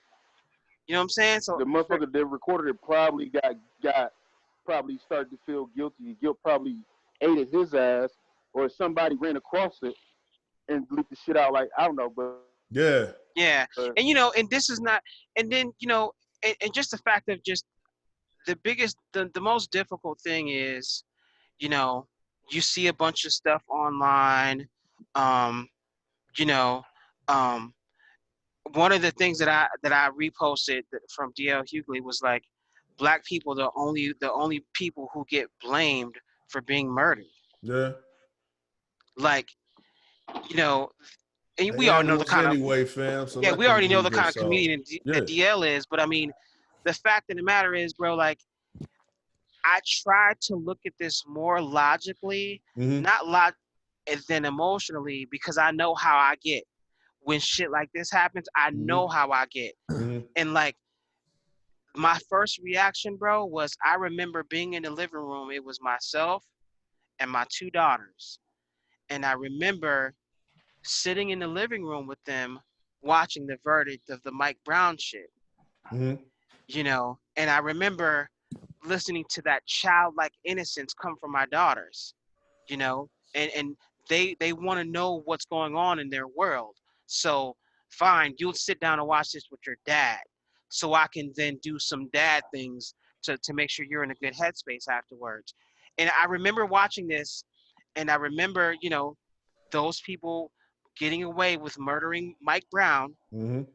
That's the first thing I thought about, bro, because that right there, that was a moment where my children's perception of life have changed because they're black. Even though they saw other doses and they know about Martin Luther King, because I pumped that into their intellectual DNA, but now they see something in real time when they're maturing. But then they knew at that moment, like, damn, I read about this stuff, I heard about this stuff, but now this is happening while I'm getting older. And that's why, to your point, like you said in the very beginning, Trip, no, this is not justice. No, it's not. No, and it's not justice at all. There was no investigation. Ever. There was never one. Go ahead, Demon. This whole instance made no sense to me. I mean, one of the first things they teach you in concealed carry, they say that no matter what happens, if you have a gun that goes off, you will be going to jail. Whether you were, no matter the circumstance, just plan on that. Why was there no one taken to jail immediately? Here's that's it, Demon, right there. Now check this out. Y'all know who Shannon Brown is? Used to play for the Lakers. Yes. Same state.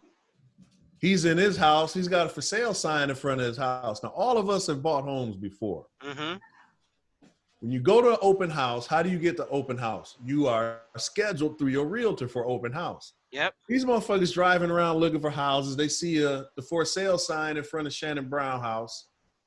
They go up to look at the house, see the door is open, so they go in. Because it's a for sale sign in the yard, that means you can just go in the fucking house to these stupid motherfuckers. So they go in the house.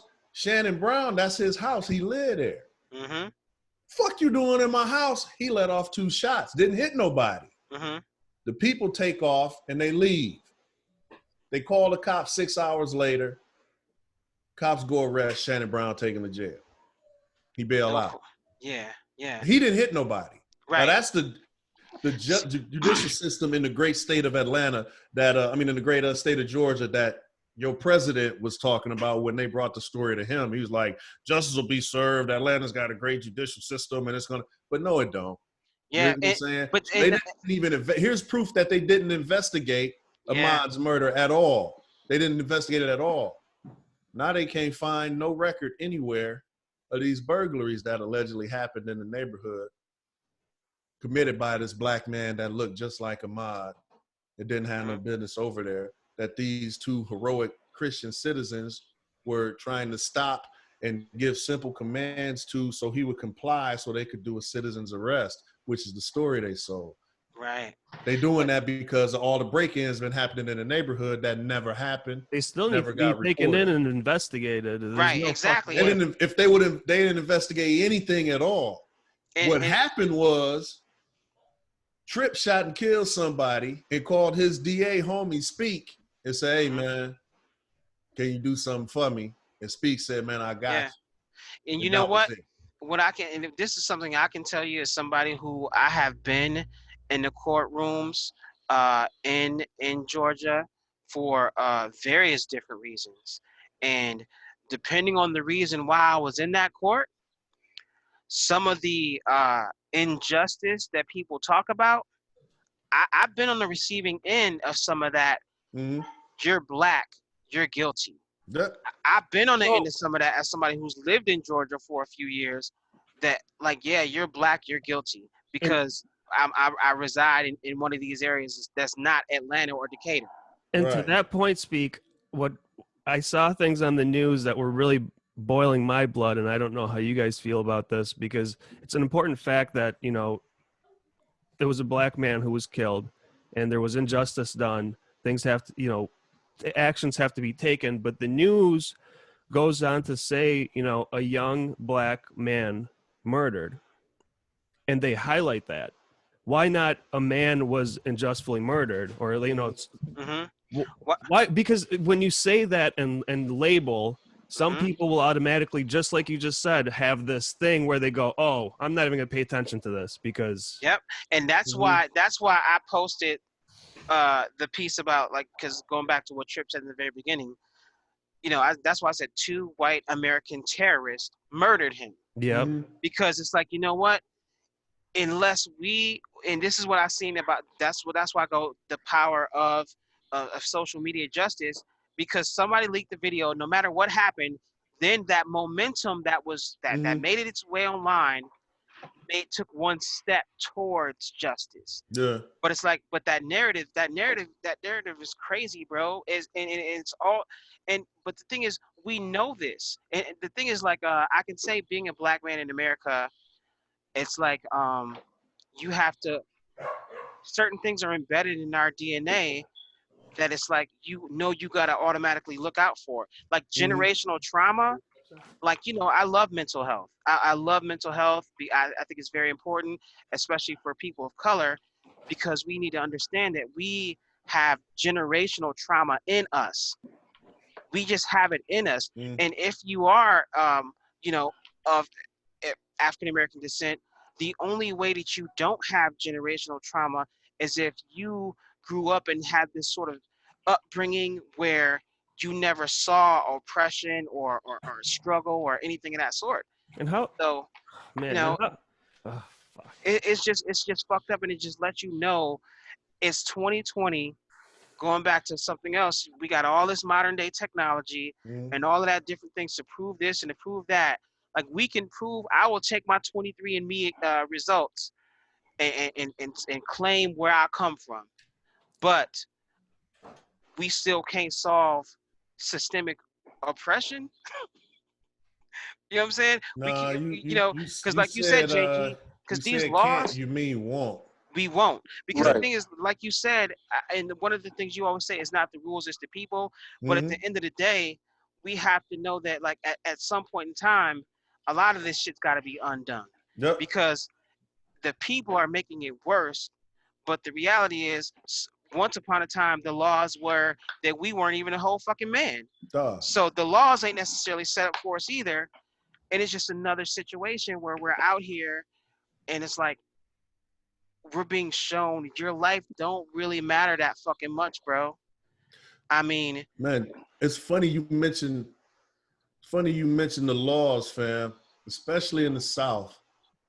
The self-defense laws, the stand your ground shit that got George Zimmerman off. Them laws are really funny, man. There's stipulations in those laws that people got to change.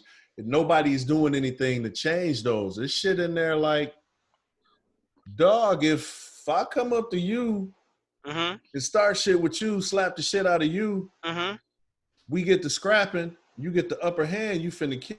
I can pull the pistol and kill you. I don't have to let you kill me just because I started shit with you. The way those laws are written down there. Yeah. And a lot of them are written to only look at what happened right before the trigger was pulled. Yeah, man. So Yeah. right before the trigger pulled, in this video, what was happening is the young man was trying to get the gun Fighting away from back. this crazy motherfucker. As opposed to the narrative being he was fighting for his life. You know what I'm He saying? ain't It's fighting like, for his life. Wait, He right, was trying to take dude gun. well, right, because he was right. fighting for his life. Right? Yeah. Well, nah, but right before I pulled the trigger, your hands are on the barrel trying to take my gun away from me. Now who's and that's the problem with the law, Dima. Your question is the problem with the law, which is why the laws got to be changed, but nobody does anything to change those laws. Yeah. What they want to do now is try to change how those laws are prosecuted, which is going to make shit even worse because you can't prosecute a person outside of the, it can't, the punishment has to coincide with the law. The punishment has to fit the crime, has to go with the law. Yeah. You can't give somebody the death penalty for something that does not have a death penalty attached to it, right? That's not one of the possible punishments. But you also can't give somebody probation for something that has a mandatory jail sentence attached to it. You can't really change the way it's prosecuted. You got to change the law. If you get to where you can change how you prosecute a law without changing the law based on the fear in the people, niggas gonna lose 1,000 times more than over they and over again. now. I mean, and then so you gotta get that done first. You have to, and I think, and that's why I want to focus on. I want to focus on action. We in addition to. Oh, wait. Hold on. There was one more thing I wanted to add. Mm-hmm. Speaking of action, citizens arrest don't mean a fucking thing to me. You ain't shit to me. You're a fucking cracker in a pickup truck, man. I ain't listening to you. Fuck you. Yeah. You ain't. I'm doing what I'm doing because you roll up and say stop. I gotta stop. Who the fuck are you, man? I'm glad that you say. I'm glad ain't that no fucking body to me. I'm glad you said that, right? Yeah. This is why I'm glad you said that. When I hear citizens arrest, the way that my mindset is wired, when I heard that word, those two words meant nothing to me off top. Those two words, I said. So when I saw the word citizens arrest, I said, "This what they lying about." Yep. That's kind That's kind of what. That's how. That's how. If I was to speak another language, citizens arrest in this report means in my language, what the fuck they lying about now? Yeah. Like, and I wanted to speak about action, and we also lost Sean Reed, who, from what I understand, again, I wanted to remain as naive as possible, but we lost another brother. He served in the armed forces Mm-hmm. and all these different things, and it just I wanted to. It's no disrespect to lump him with this discussion, but it's one of those things about in America when you look a certain way, you're valued differently. Mm-hmm.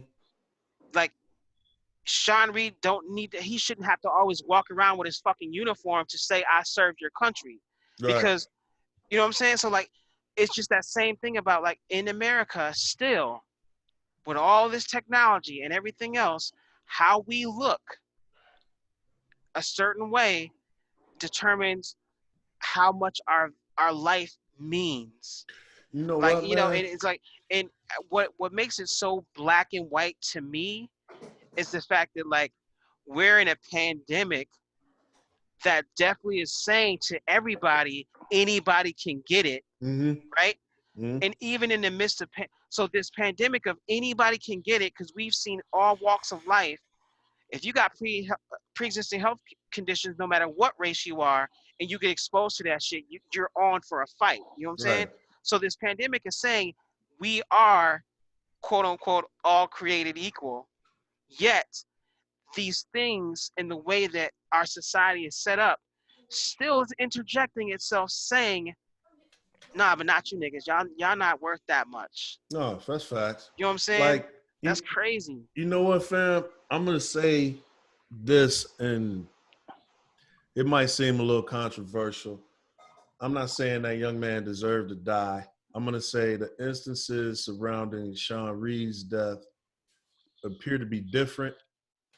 I gotta wait really before I speak on that. I think the timing kind of lumps it in with Ahmad, but Can you share a little detail? Because I don't know. I don't know anything. I don't know anything because I wanted to detach myself because I didn't want to be emotionally just pissed off. So I saw the headlines. Yeah, he was. So say more. He was Facebook Live. He was on Facebook Live in a car. Some people were saying the car was stolen. Some people were saying it was his. Oh, I did hear a little bit of this. He was, driving recklessly showing out, whatever. And basically admitting he had some shit he wasn't supposed to have. All that is on the video. Really? Then you can see him evading cops. It's like a high-speed chase type situation. Not saying that that's punishable by death or he deserved to die. Then he dips off somewhere, jumps out the car, he takes off running. He's still Facebook Living. Damn. He's still talking a little shit. And then you start hearing gunshots, but you can't see who's shooting. Mm-hmm. And the cops are saying he's shooting at us, we shot back. You can't tell. But then you can hear the young man. So he falls, drops his phone. You can hear him dying. He's basically saying, oh my God, oh my God. And then you don't hear nothing from him. And then you hear the cops come up. They don't know the phone's still recording. Yes. So then they making a couple jokes. You know what I'm saying? You close casket, homie. I'm guessing that means the young man was hit in the face, whatever. Just insensitive to what just happened. There wasn't what it did, in my opinion, was it basically shined a light on cops that I've always known was there. Is that, some of these motherfuckers ain't the heroes you think they are. Because I don't know too many heroes that's going to talk shit like that at a motherfucker that they just murdered. This is moments after. Right. Dude might still be, the phone's still recording. Yeah. And then, that's my take on it. Now, I wasn't there. I don't know if dude was shooting at them or not. I guess we got to wait and see what comes out of it. But I think that scenario, because of the criminal element, was a little different. A better example in my opinion, is the young sister who was in her house and the cops was investigating the burglary and the cops was at the wrong house and they shot her in her own house through the fucking window. Yeah. When it's black folks, they quicker to shoot. And the reason why I say that is because you can just Google, if you were to Google man with axe cop, just type those words in, you'll get the video that I just saw the other day. Dude got an axe in his hand. He walking up at the cop, swinging it at the cop. That motherfucker's still alive. See, and that's what I'm saying. So for me, this is the reason why I say, regardless to what dude did, at the end of the day, it's like, you know, if you go down to the scenario where it's like, one people are saying, you know, it's, you know, will there be an investigation done? Because again, it's the narrative is being told that they're saying that he fired first. Yeah. Also, they said it was a citizen's arrest. So that's why for me, I'm like, you know, immediately take action. Let's investigate this shit because right now everything is at a clean slate as opposed to, well, I kind of really, this person's got a lot of credibility and they're saying this. Yeah. So, you know, and at the end of the day, what it does say still in both unfortunate situations is that, like, you know, at what point in time, you know, it's like, it's just so easily determined that, yeah, we can just, they can just get us the fuck out of here. Right. You know, versus, man, what they need you to can bring up do plenty is stories of just- somebody of a different race that didn't get shot. I want to hear of a story like this where they a need white to- person did this and a white cop shot them. Did you see the video of the white dude? I shared it on my Facebook page if y'all want to check it out. White dude, no shirt on, got his hat on backwards, carrying the TV, jogging in the neighborhood. Yeah. And he was like, I got neighbors, people waving at me, saying hi and shit. You know what I'm saying? Wow. Nobody thought to call the cops. Yeah. Nobody, you know what I'm saying? There was that's a new workout. Yeah. It's the TV run. Right. Nothing negative Get the fuck at all. out of here, bro. And while he's filming it, he was like, okay, man, I think I look suspicious as hell. Yeah. Nobody's fucking with me. So why were they fucking with him? Yeah, man. You know what I'm saying? And in the video there. Unfortunately, man, that's what it's gonna take, dude. Because or the one video where they do the tests of doing open carry, and it's a white dude open carrying, waiting for cops to show up, versus, you know, black dude open carrying, and how different the reactions are from police officers. Yeah. And also living in the South, and with open carry just being so, it's not even. It's like normalized. People don't even react. Yeah. Right. So like when I first moved to the South, I'm like, wait, all these motherfuckers got guns? Dude. Like, why did nobody get me the email about bring your gun to the grocery store? Like, what the hell is happening? That shit ain't gonna never, ever be cool with me, dog. Like, I'm never. Like, don't come around me with that shit, bro. fam. If I've never done anything in my life where I was like, man, you know what would really make this shit cool, man? If niggas had assault rifles and shit. Like, I ain't never been nowhere that would be improved by that shit. I don't trust people, dog. Like, nigga, who the fuck are you that I would feel more comfortable because your goofy ass got an assault rifle on your back? That shit don't make me feel better.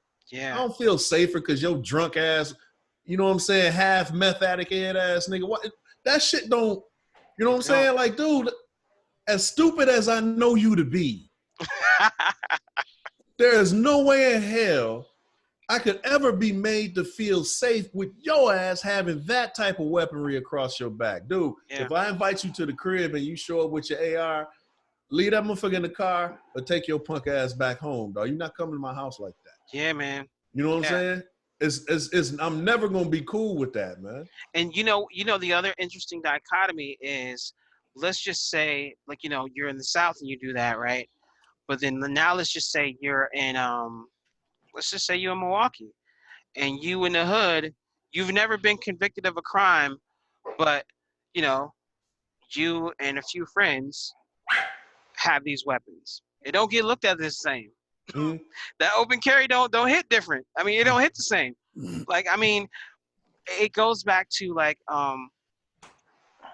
the most disappointing thing when the motherfuckers did that shit here, Speak, I told them, man, you know what? Well, ain't nobody feeling better because you motherfuckers is down here in the hood. right. You ain't teaching nobody nothing. Carry that motherfucker at your own house, dog. Yeah.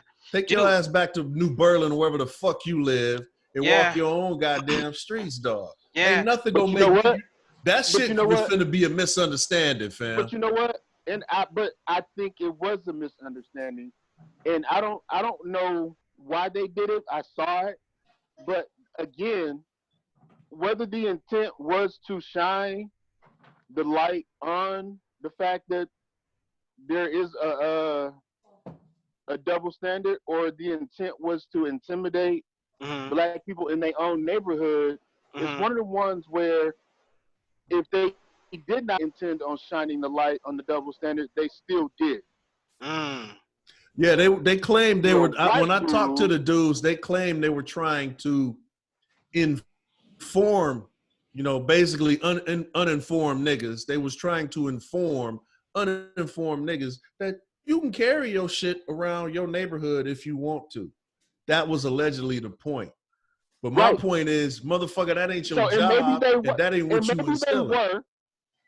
Say what? Maybe they were, and maybe their approach, because sometimes it's not what you do, but how you do it, and maybe their approach was wrong.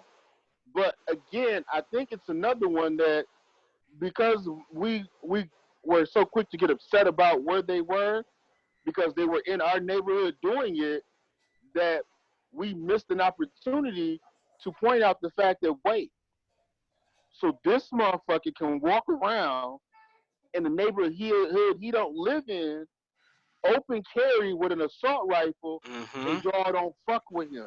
Right. Yes. But let me stand on my porch. Yes. With the same assault rifle in this same neighborhood, and I'm gonna have 1,000 squad cars on me. That's a very good point. Here's another instance. That's a very good point. In undergrad, we had a party, right? And it was Sigmas, Alphas, a bunch of other people. And on campus, we had Sigmas and Alphas. I'm a Sigma. My guy B was the Alpha. And we were leaving the party, and we were going to the Hispanic sorority house for the after party. And just walking from the party to the sorority house, my guy B, we chanting. It's a party school. It's like midnight. It's a college, so it's nothing. That's not out the normal. We loud and shit. My guy B jumped on the hood of his car, right? And he was dancing on the hood of his car. And B get in the car. He pull off. He drive out. The rest of us, we still walking. We get pulled over by like 8 squad cars. Wow. Talking about, they got a call that it was it was 100 black students rioting and destroying cars, walking down this street. Wow. So they sit us down, and wow. Mind you, by the time they come, it's like maybe 6 of us left, because we are dispersed in different directions, still going to the same location. Right. So they pulled like the 6 or 8 that were with me over. We sitting on the curb, right? They running our names and shit. And we like, so why did y'all stop us? And this is what they told us. And at this point, like, I'm in my teens, early 20s. I'm still kind of real outspoken. I'm not as like, I don't have as much tact as I have now back then. And I was like, dude, I said, are you fucking for real? And he's like, what you mean? I said, dude, first off, we don't even have 100 black students on campus. That's the trip I grew up with. Yeah. That's facts, man. And you believe? I said, dude, the minorities alone, if you group us all together, 5% of the university. And you believe a call that you have 100 rioting? I said, you know what? Was it a dude jumping on the car? Yes. he can jump on his car. Yeah, that's his own car. Yeah. Yeah. The truth don't matter, fam. And you're breaking up a little bit, Trip, but that's hilarious. The Like, truth don't and matter. the funny thing is, that's the Trip I grew up with, and like, just immediately, I'm gonna present a fact to you, but while I'm presenting this factual information, I'm just gonna let you know how much of a dumbass Right. you really are while I'm providing you with this education. That shit right there, man. Oh You my know God. bullshit when you see it, fam. You know what I'm saying? You know bullshit when you see it. Oh man. Dog, if that damn prosecutor in Atlanta still has a job after this Ahmaud shit runs its course, that's a damn travesty. There ain't no justice. See, and that's You know what I'm saying? Because that shit, right? They didn't investigate. They didn't find out the facts, and you just let your homie go to the crib in a fucking murder. And you know what? This is the part about racism and systemic oppression, right? I mean, until for as long as I'm here, one of my lifelong goals will be always to continue to attack systemic oppression. I'm not saying that it will be solved in my lifetime. I'm not going to be like make such an arrogant statement. So since I know I'm in for the long haul with this fight against systemic oppression, the only thing that makes me sad about it is that now I think when I learned it as a kid, when I learned of what systemic oppression and racism and all of this was as a kid, my only hope, and maybe this is just me being me as a young child, my hope even then was like, dang, that's messed up that happens to us. But we can get it together. So hopefully by the time I'm a parent, my kids won't have to endure what I have to endure. Like I'm a big boy, I can take it now, but I just hope that one day when my kids grow up, they won't have to. And now we have kids that are damn near grown. And that's the only sad part about systemic oppression and racism is because it's like, we know it's a fight. We know that people don't want it to go anywhere. And it's just the fact that, but it's one of those things where it's a very eye-opening moment as a parent. It's another factor. Just guess what? At the end of the day, we can't protect our kids from everything. We have to prepare them for how life is. And this is that point where they have thoughts of what life is, but we have to show them, no, this is what life is like, and help them navigate through the bullshit. Facts. This is probably gonna get thrown out or something, right? What the which one? Both? No, the first one. Oh, Arbery. You know what, Trip? I'm not even gonna lie, bro. Because I wasn't. I don't think. No way. Say more, Trip. Say more. And maybe I'm wrong because I don't know all the details, but I think because this happened in February, there was no investigation. There was no collection of any evidence or anything. They can't even prove that these burglaries ever happened. So that shit was never documented. Like, you're probably going to get to a point where your only evidence is going to be the video, and then it's going to be their word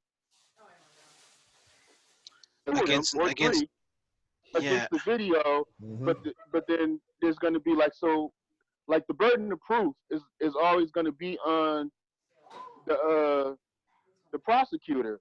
The defendant only has to prove reasonable doubt. Yeah. And reasonable doubt is really easy to prove. In this case, actually, a white dude killing a black dude in a racist ass state. Actually, were you wrong at Trip? In this case, reasonable doubt ain't easy to prove. It's already been proven. It's already been proven. Yeah. Because they thought he was a burglar, and what's the first thing they do when one of us gets murdered? Arrest. They done already went through them. Dog done had some thefts, some theft charges in 2018 and shit. Yeah. So unless this person who leaked the video or finally turned in video is also going to turn state's evidence and like verbally testify and say that this is what happened, and that's why I said we don't know. Unless that's something that's going to happen, then like JG said, when they already believe what happened, yep, right. The arrest is just to appease the masses And then when it goes to trial, it's going to be something like, look, either one is going to get thrown out for lack of evidence, or it's going to go to trial and they're going to get found innocent or Guilty of whatever. lesser charges. So Yeah. we need smart people and lawyers and who know law to be in front of crowds of people who are protesting, who want to get behind, you know, who understand the system. And Zimmerman got arrested. Mm-hmm. Zimmerman got arrested, Mm-hmm. and you had fucking 911 recordings. You had fucking gun and all kind of shit, and he still got off. No, that's a good point, bro. Because of the way that law is written. So to your point, Trip, right? So, you know, I keep throwing out selective outrage, right? You just provided a lot of great information, and your take is that, you know, there will be no conviction. So if we were to be pushing for justice along the way of also getting in our feelings about this situation, we need to be talking about exactly what you said, JG, the credibility of this, you know, the people that were making these decisions in that place during that time. And you know, like, we'll never get, and just like I was talking to a friend not too long ago, like, you know, sometimes things in life, we don't get the closure that we seek. We don't get the closure that we want, or we might even feel that we're entitled to. So this situation, it's unfortunate. We lost another brother. We lost, you know, and the reality is this is not uncommon. So if we were to begin to take a next step forward, it would be taking those actions to hold those people making these decisions accountable. And, you know, I think that's where, if I was to somersault off my soapbox, that would be, you know, my advice to people that are looking to make change. So you're saying long game for the family of the is actually civil suit, because the criminal suit is probably not going to provide any closure at all. Yeah, and a lot of times, you know, unfortunately, this is where change happens, you know, and this is where, you know, things are catapulted. You know, I'm 42, right? So I knew, but I didn't understand the gravity of I didn't understand the gravity of Emmett Till until I got older. The older you get, the more I understood the gravity of the Emmett Till situation, as far as his mom choosing to do the open casket, right? And just that, as I matured and developed intellectually, just seeing, because she knew she wasn't gonna get justice for her son, but then she chose to. This was her paying it forward, trying to send a message to hopefully, like, more people didn't have to lose their lives. But, like, I understand, and that's why I said what I said, Trip, about, like, yeah, let's get a win somehow. Let's make an advancement somehow to trying to get shit better for us, and that might be it, bro. That might be it. If it's nothing more than you analyze the situation and you say, how did this injustice happen? How did this motherfucker get off? Yeah. Make that shit illegal. Yeah. That's got to be the first step. Whatever that motherfucker did to get, okay, yeah, you can't do that shit no more. Yes. You know what I'm saying? Ain't Absolutely. you know what I'm saying? You got to change the law. Yeah. See, I'm still pissed about Trayvon. Pissed about Trayvon. But when I talk to my peeps in Florida, ain't nobody did nothing to change that law that enabled Zimmerman to get off. And that's the thing, why we can't just get caught in the moment of, like, you know, this hurts me. Why y'all doing us like this? Right. So it's the same, or it's parallel to you saying right after elections, people should have been knocking on doors saying we're getting rid of the electoral votes. Right. Yep. Because that's when exactly. you do it during the damn presidential election, what does it do every time? Then it splits the vote. Yeah. You get people that stay home. Oh, fuck it, my vote ain't gonna count anyway, and then they stay home. That's when it's the most dangerous. That's when the opposition wants you to protest. So why are you saying there won't be follow through once the verdict is reached? If it seems like justice wasn't delivered, I think it will be. Well, I'll take this back. I know it should be. I hope it will be. Okay. But it didn't happen in Florida. It didn't happen in Florida. If George Zimmerman ran into Javon Martin tomorrow and did the exact same thing, he going home. Because they didn't do anything to change the law. That law says it. Stand your ground applies to you, even if you were the aggressor.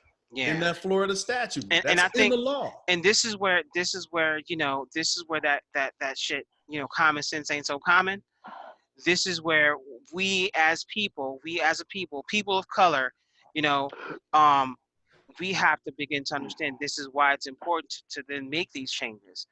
Like, you know, you know, going back to the definition of insanity. We can't keep doing the same shit over and over, thinking that motherfuckers gonna change. You know what I'm saying? So this is why we gotta be strategic about how we're moving in these situations. And then it's like, you know, and we're doing it for ourselves, and we're also doing it in honor of the people that we lost, because we know they should still be here with us. You know what's funny, man? My mama used to tell me because I used to ask a lot of questions. I really didn't understand how the black and white dynamic was able to continue in this country. And me and my mom used to have, I mean, deep conversations about it. My mama, different, man. Happy Mother's Day, Mama. I know you ain't listening, but if you ever did, I want to make sure I say that, and I love you. But yo, fam, she was protecting her baby, right? Because I was too angry.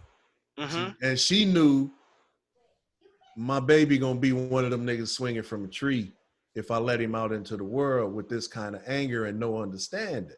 Wow. You know what I'm saying? She knew, man, because I wasn't equipped, and we would talk. But one of the things she said to me was, sometimes, babe, the wrong thing has to happen to the right person in order to generate the change. And it's not good, but that's just how things go. And it was like not too long after she said that, because I still didn't understand it, but the cops were doing some foul shit to people in the neighborhood, just shaking cats down for no fucking reason. Bothering cats, taking them to jail for bullshit. They was it was different back in the 70s when we was in the 70s, early 80s. One of the motherfuckers that the cops fucked with, I forget the DA's name, and this might have been 81, 82, was the district attorney. Was that still E. Michael McCann? Might have been. It was district attorney, though. It was him and his son, and the cops fucking with him and didn't know. Wow. Right? So they fucked with him. And the next thing you know, that shit didn't happen no more. Wow. Dig what I'm saying? That's deep, it's bro. Like you know what I mean? But it happened to a person who was in a position to, man, hey, hold on. We finna make this shit. We writing this down, motherfucker. Your badge number, woo, woo, woo. I don't even know if them cops still on the force or what made it still or got fired. I don't know none of that. All I know is them cops wasn't parked in them alleys no more and sitting over there on 16th no more when I went to the store. All that shit was over with because they, you know, did that wrong shit to the right motherfucker and something happened. And sometimes, man, that's just how shit goes. Like, the right person needs to see that video. And don't get me wrong, I ain't no Destiny kind of nigga. God didn't kill that young man to spread this. I don't believe in none of that shit. Right. Absolutely. What I'm saying is that somebody is going to see this video and say, that shit right there can't never happen again. And we finna make sure it don't. Like, dog, if they, get rid of that citizen's arrest bullshit. There ain't no citizen's arrest. I think that's exactly what it's going to take. You know what I'm saying? You know, that's exactly what it's going to take. And what's going to happen is, in order for things to get better, things like this will have to continually happen over and over and over again. And this is why I'll say this, and we'll move towards the closure of the podcast.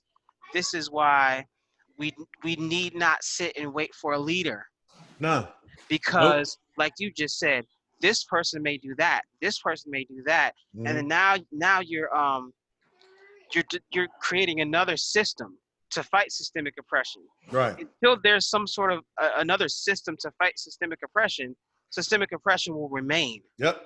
So That's the shit that we got to start to do. Mm-hmm. You know, and it won't be one person.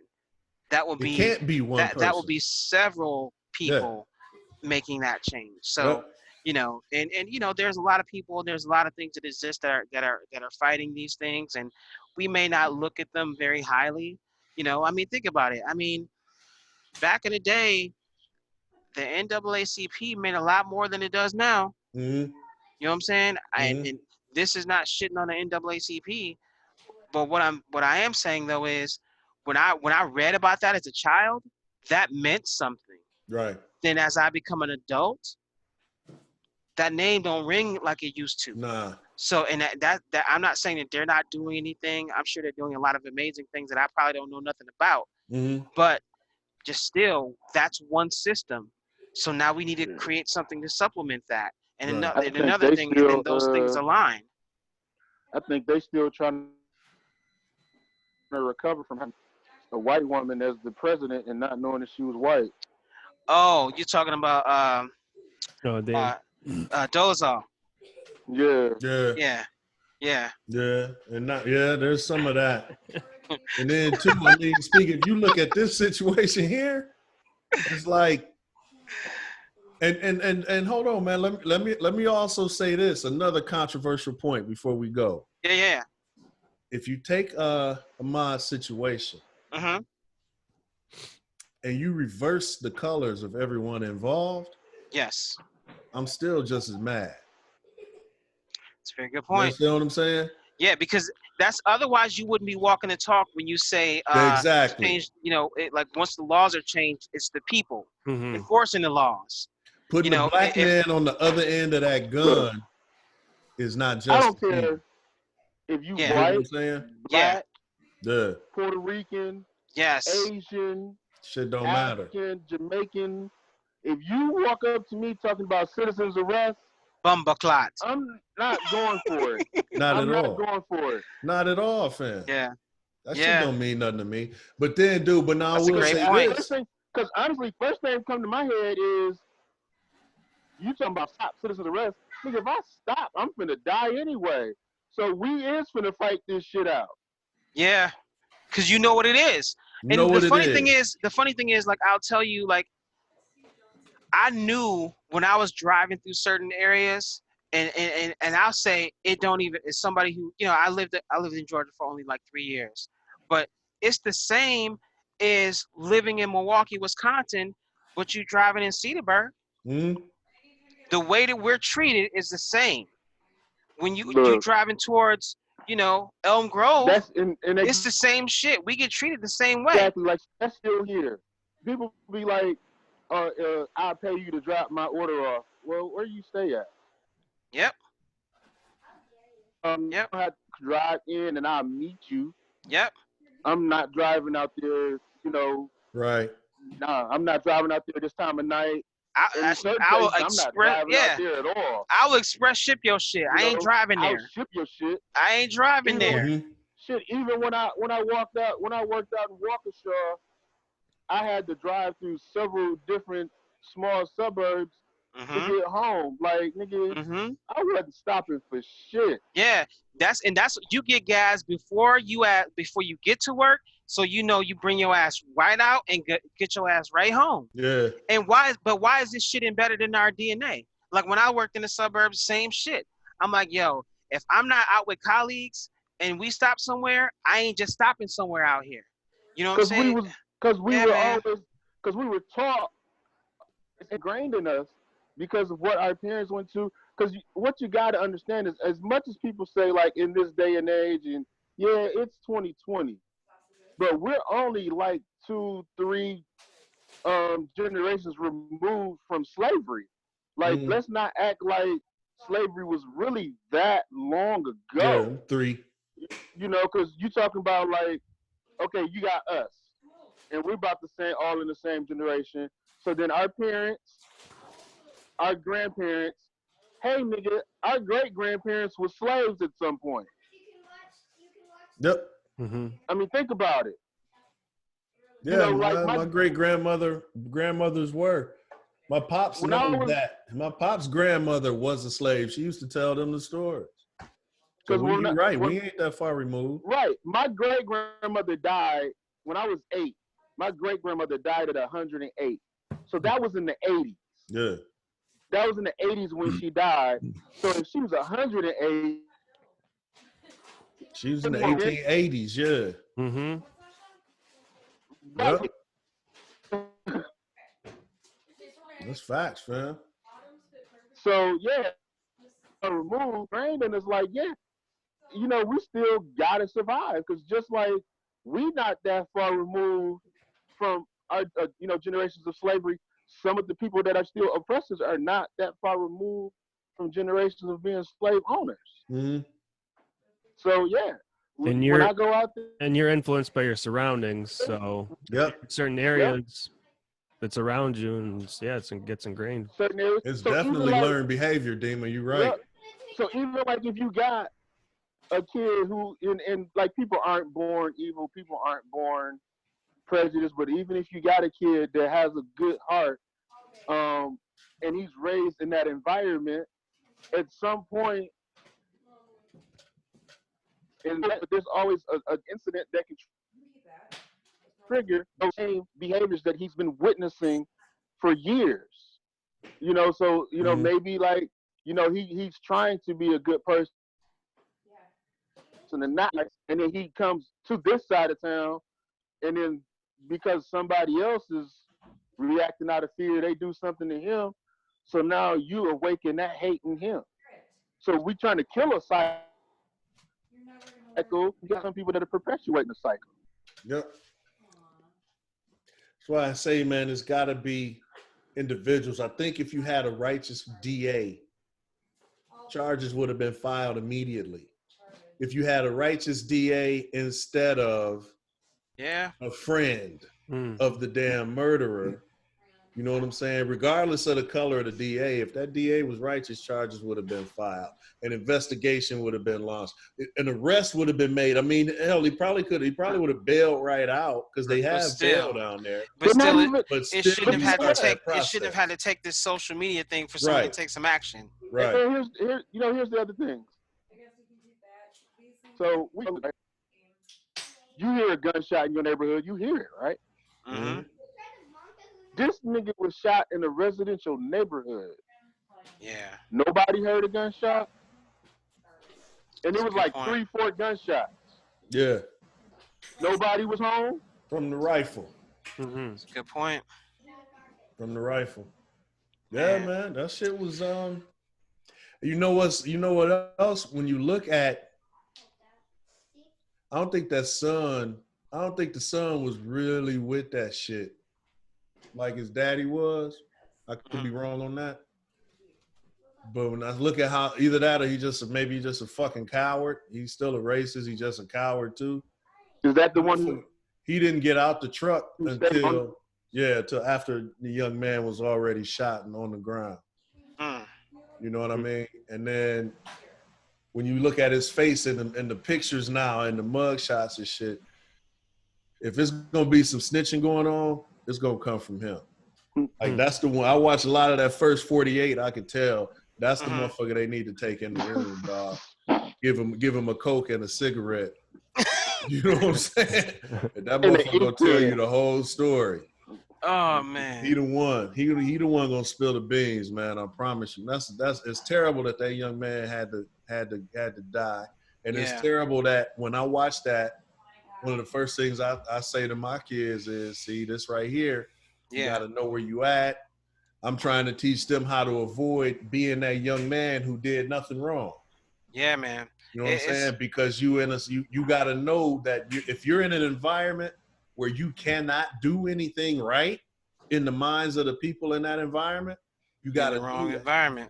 You know what I'm saying? You got to know that so you know get the fuck up out of there. Yep. You know what I mean? But that's your telltale sign. Yep. That's right. But what? I can't jog on the damn street. Right. You're a stay-at-home order. They're encouraging you to exercise by yourself by going out and jogging. Right. Yeah. You know what I'm saying? And you almost got to teach that, Dima, not because it's righteous or the right thing to do, but it's because I want my babies to die at 105. Right. Not 19. And that's the thing, man. At the end of the day, we're having this discussion because we this is us doing our part. Like, we're not saying that we're some political podcast, but it's like when you have a platform, we love to laugh and have a great time, and we did even during this podcast. But like also when you got people that kind of value what you say, you got to take a little bit of a minute to just to talk about some real shit and let people know like, no, we don't, we're not with that. And then these are some of the steps that we're doing. I mean, we're four different dudes, and we all are going about, and we're going to make some sort of contribution to these injustices that are happening in America. We do that one way or the other. And we don't all move as one when we social. And that's one thing I want to say before saying this one last thing. I just got some like unfortunate news on this that just came through. But like when you seek justice, it's okay to seek justice coming from another angle, and the more people seeking justice, the better. So the Melodrama podcast, as we are fighting injustice, sometimes we will not all move the same way, but that don't mean that any effort is invaluable. So throughout this process, let's not butt heads and argue over the one thing that we agree upon is that this shit is just wrong. Yep. Let's focus on that shit, not how I philosophically think this and you wrong, this and no. Let's focus on the task of this shit is wrong. So the last thing I wanted to say before we closed out, singer Betty Wright, I guess passed away maybe Clean Up hours Woman? ago. That's my shit. Yeah, dude. She was Clean up 66. woman. Yeah, that was my shit. So, as we were honoring legendary, contributors and artists, like they're Little Richard's just not a singer. Andre Harrell is just not an executive. Their contribution to music, and just getting this information, like, Betty Wright, like, more songs than you know that you know. You know what I'm saying? You don't know that you know all these songs. Facts. Because they're just so fucking good. When we came up, it was like, whoa, dang, I didn't even know that. And then you find out all the other artists that you dig that were influenced by them. So 2020 is becoming one hell of a year, man. It is, and that's why is we're paying homage to these legendary contributors to the art form. We definitely couldn't end this without saying rest in peace to Betty Wright, man. So like closing remarks, man. We're moving to the outro. Dima, what are your parting words for the party people that tuned in with us? Party words or parting? Parting. Keep the party going. Stay alive in this pandemic. Yeah, man. I like that. Trip, what you got? Enjoy life. Enjoy life. Embrace life. Live life. Mm-hmm. Yeah. If you're not living, then what's the use in living? Word up. Good point. I like that. What about you, JG? Don't ever fix your cereal right before you do a podcast, man. Why? This shit is inedible now. I gotta throw that shit away, man. That is funny, dude. Sneak it in the garbage can so the wife don't see it. On Mother's Day, you throwing my shit away? Wasting food and shit. I cooked you the cereal. Damn, dog. I'm gonna have to put another couch in the dog house and shit. Man, dude. Well, I think one of the things I'll say, and it's a note to self, but also to others. It's okay to fight injustice and still enjoy life. Yeah. There's not one or the other. And I know at one point in my life, I didn't appreciate vacation. I didn't appreciate traveling. I didn't appreciate none of that because I was so glued into the cause. I became so serious as a person. And one of the things that I'm learning, you have to still enjoy life, and you can fight injustice as well. It's okay.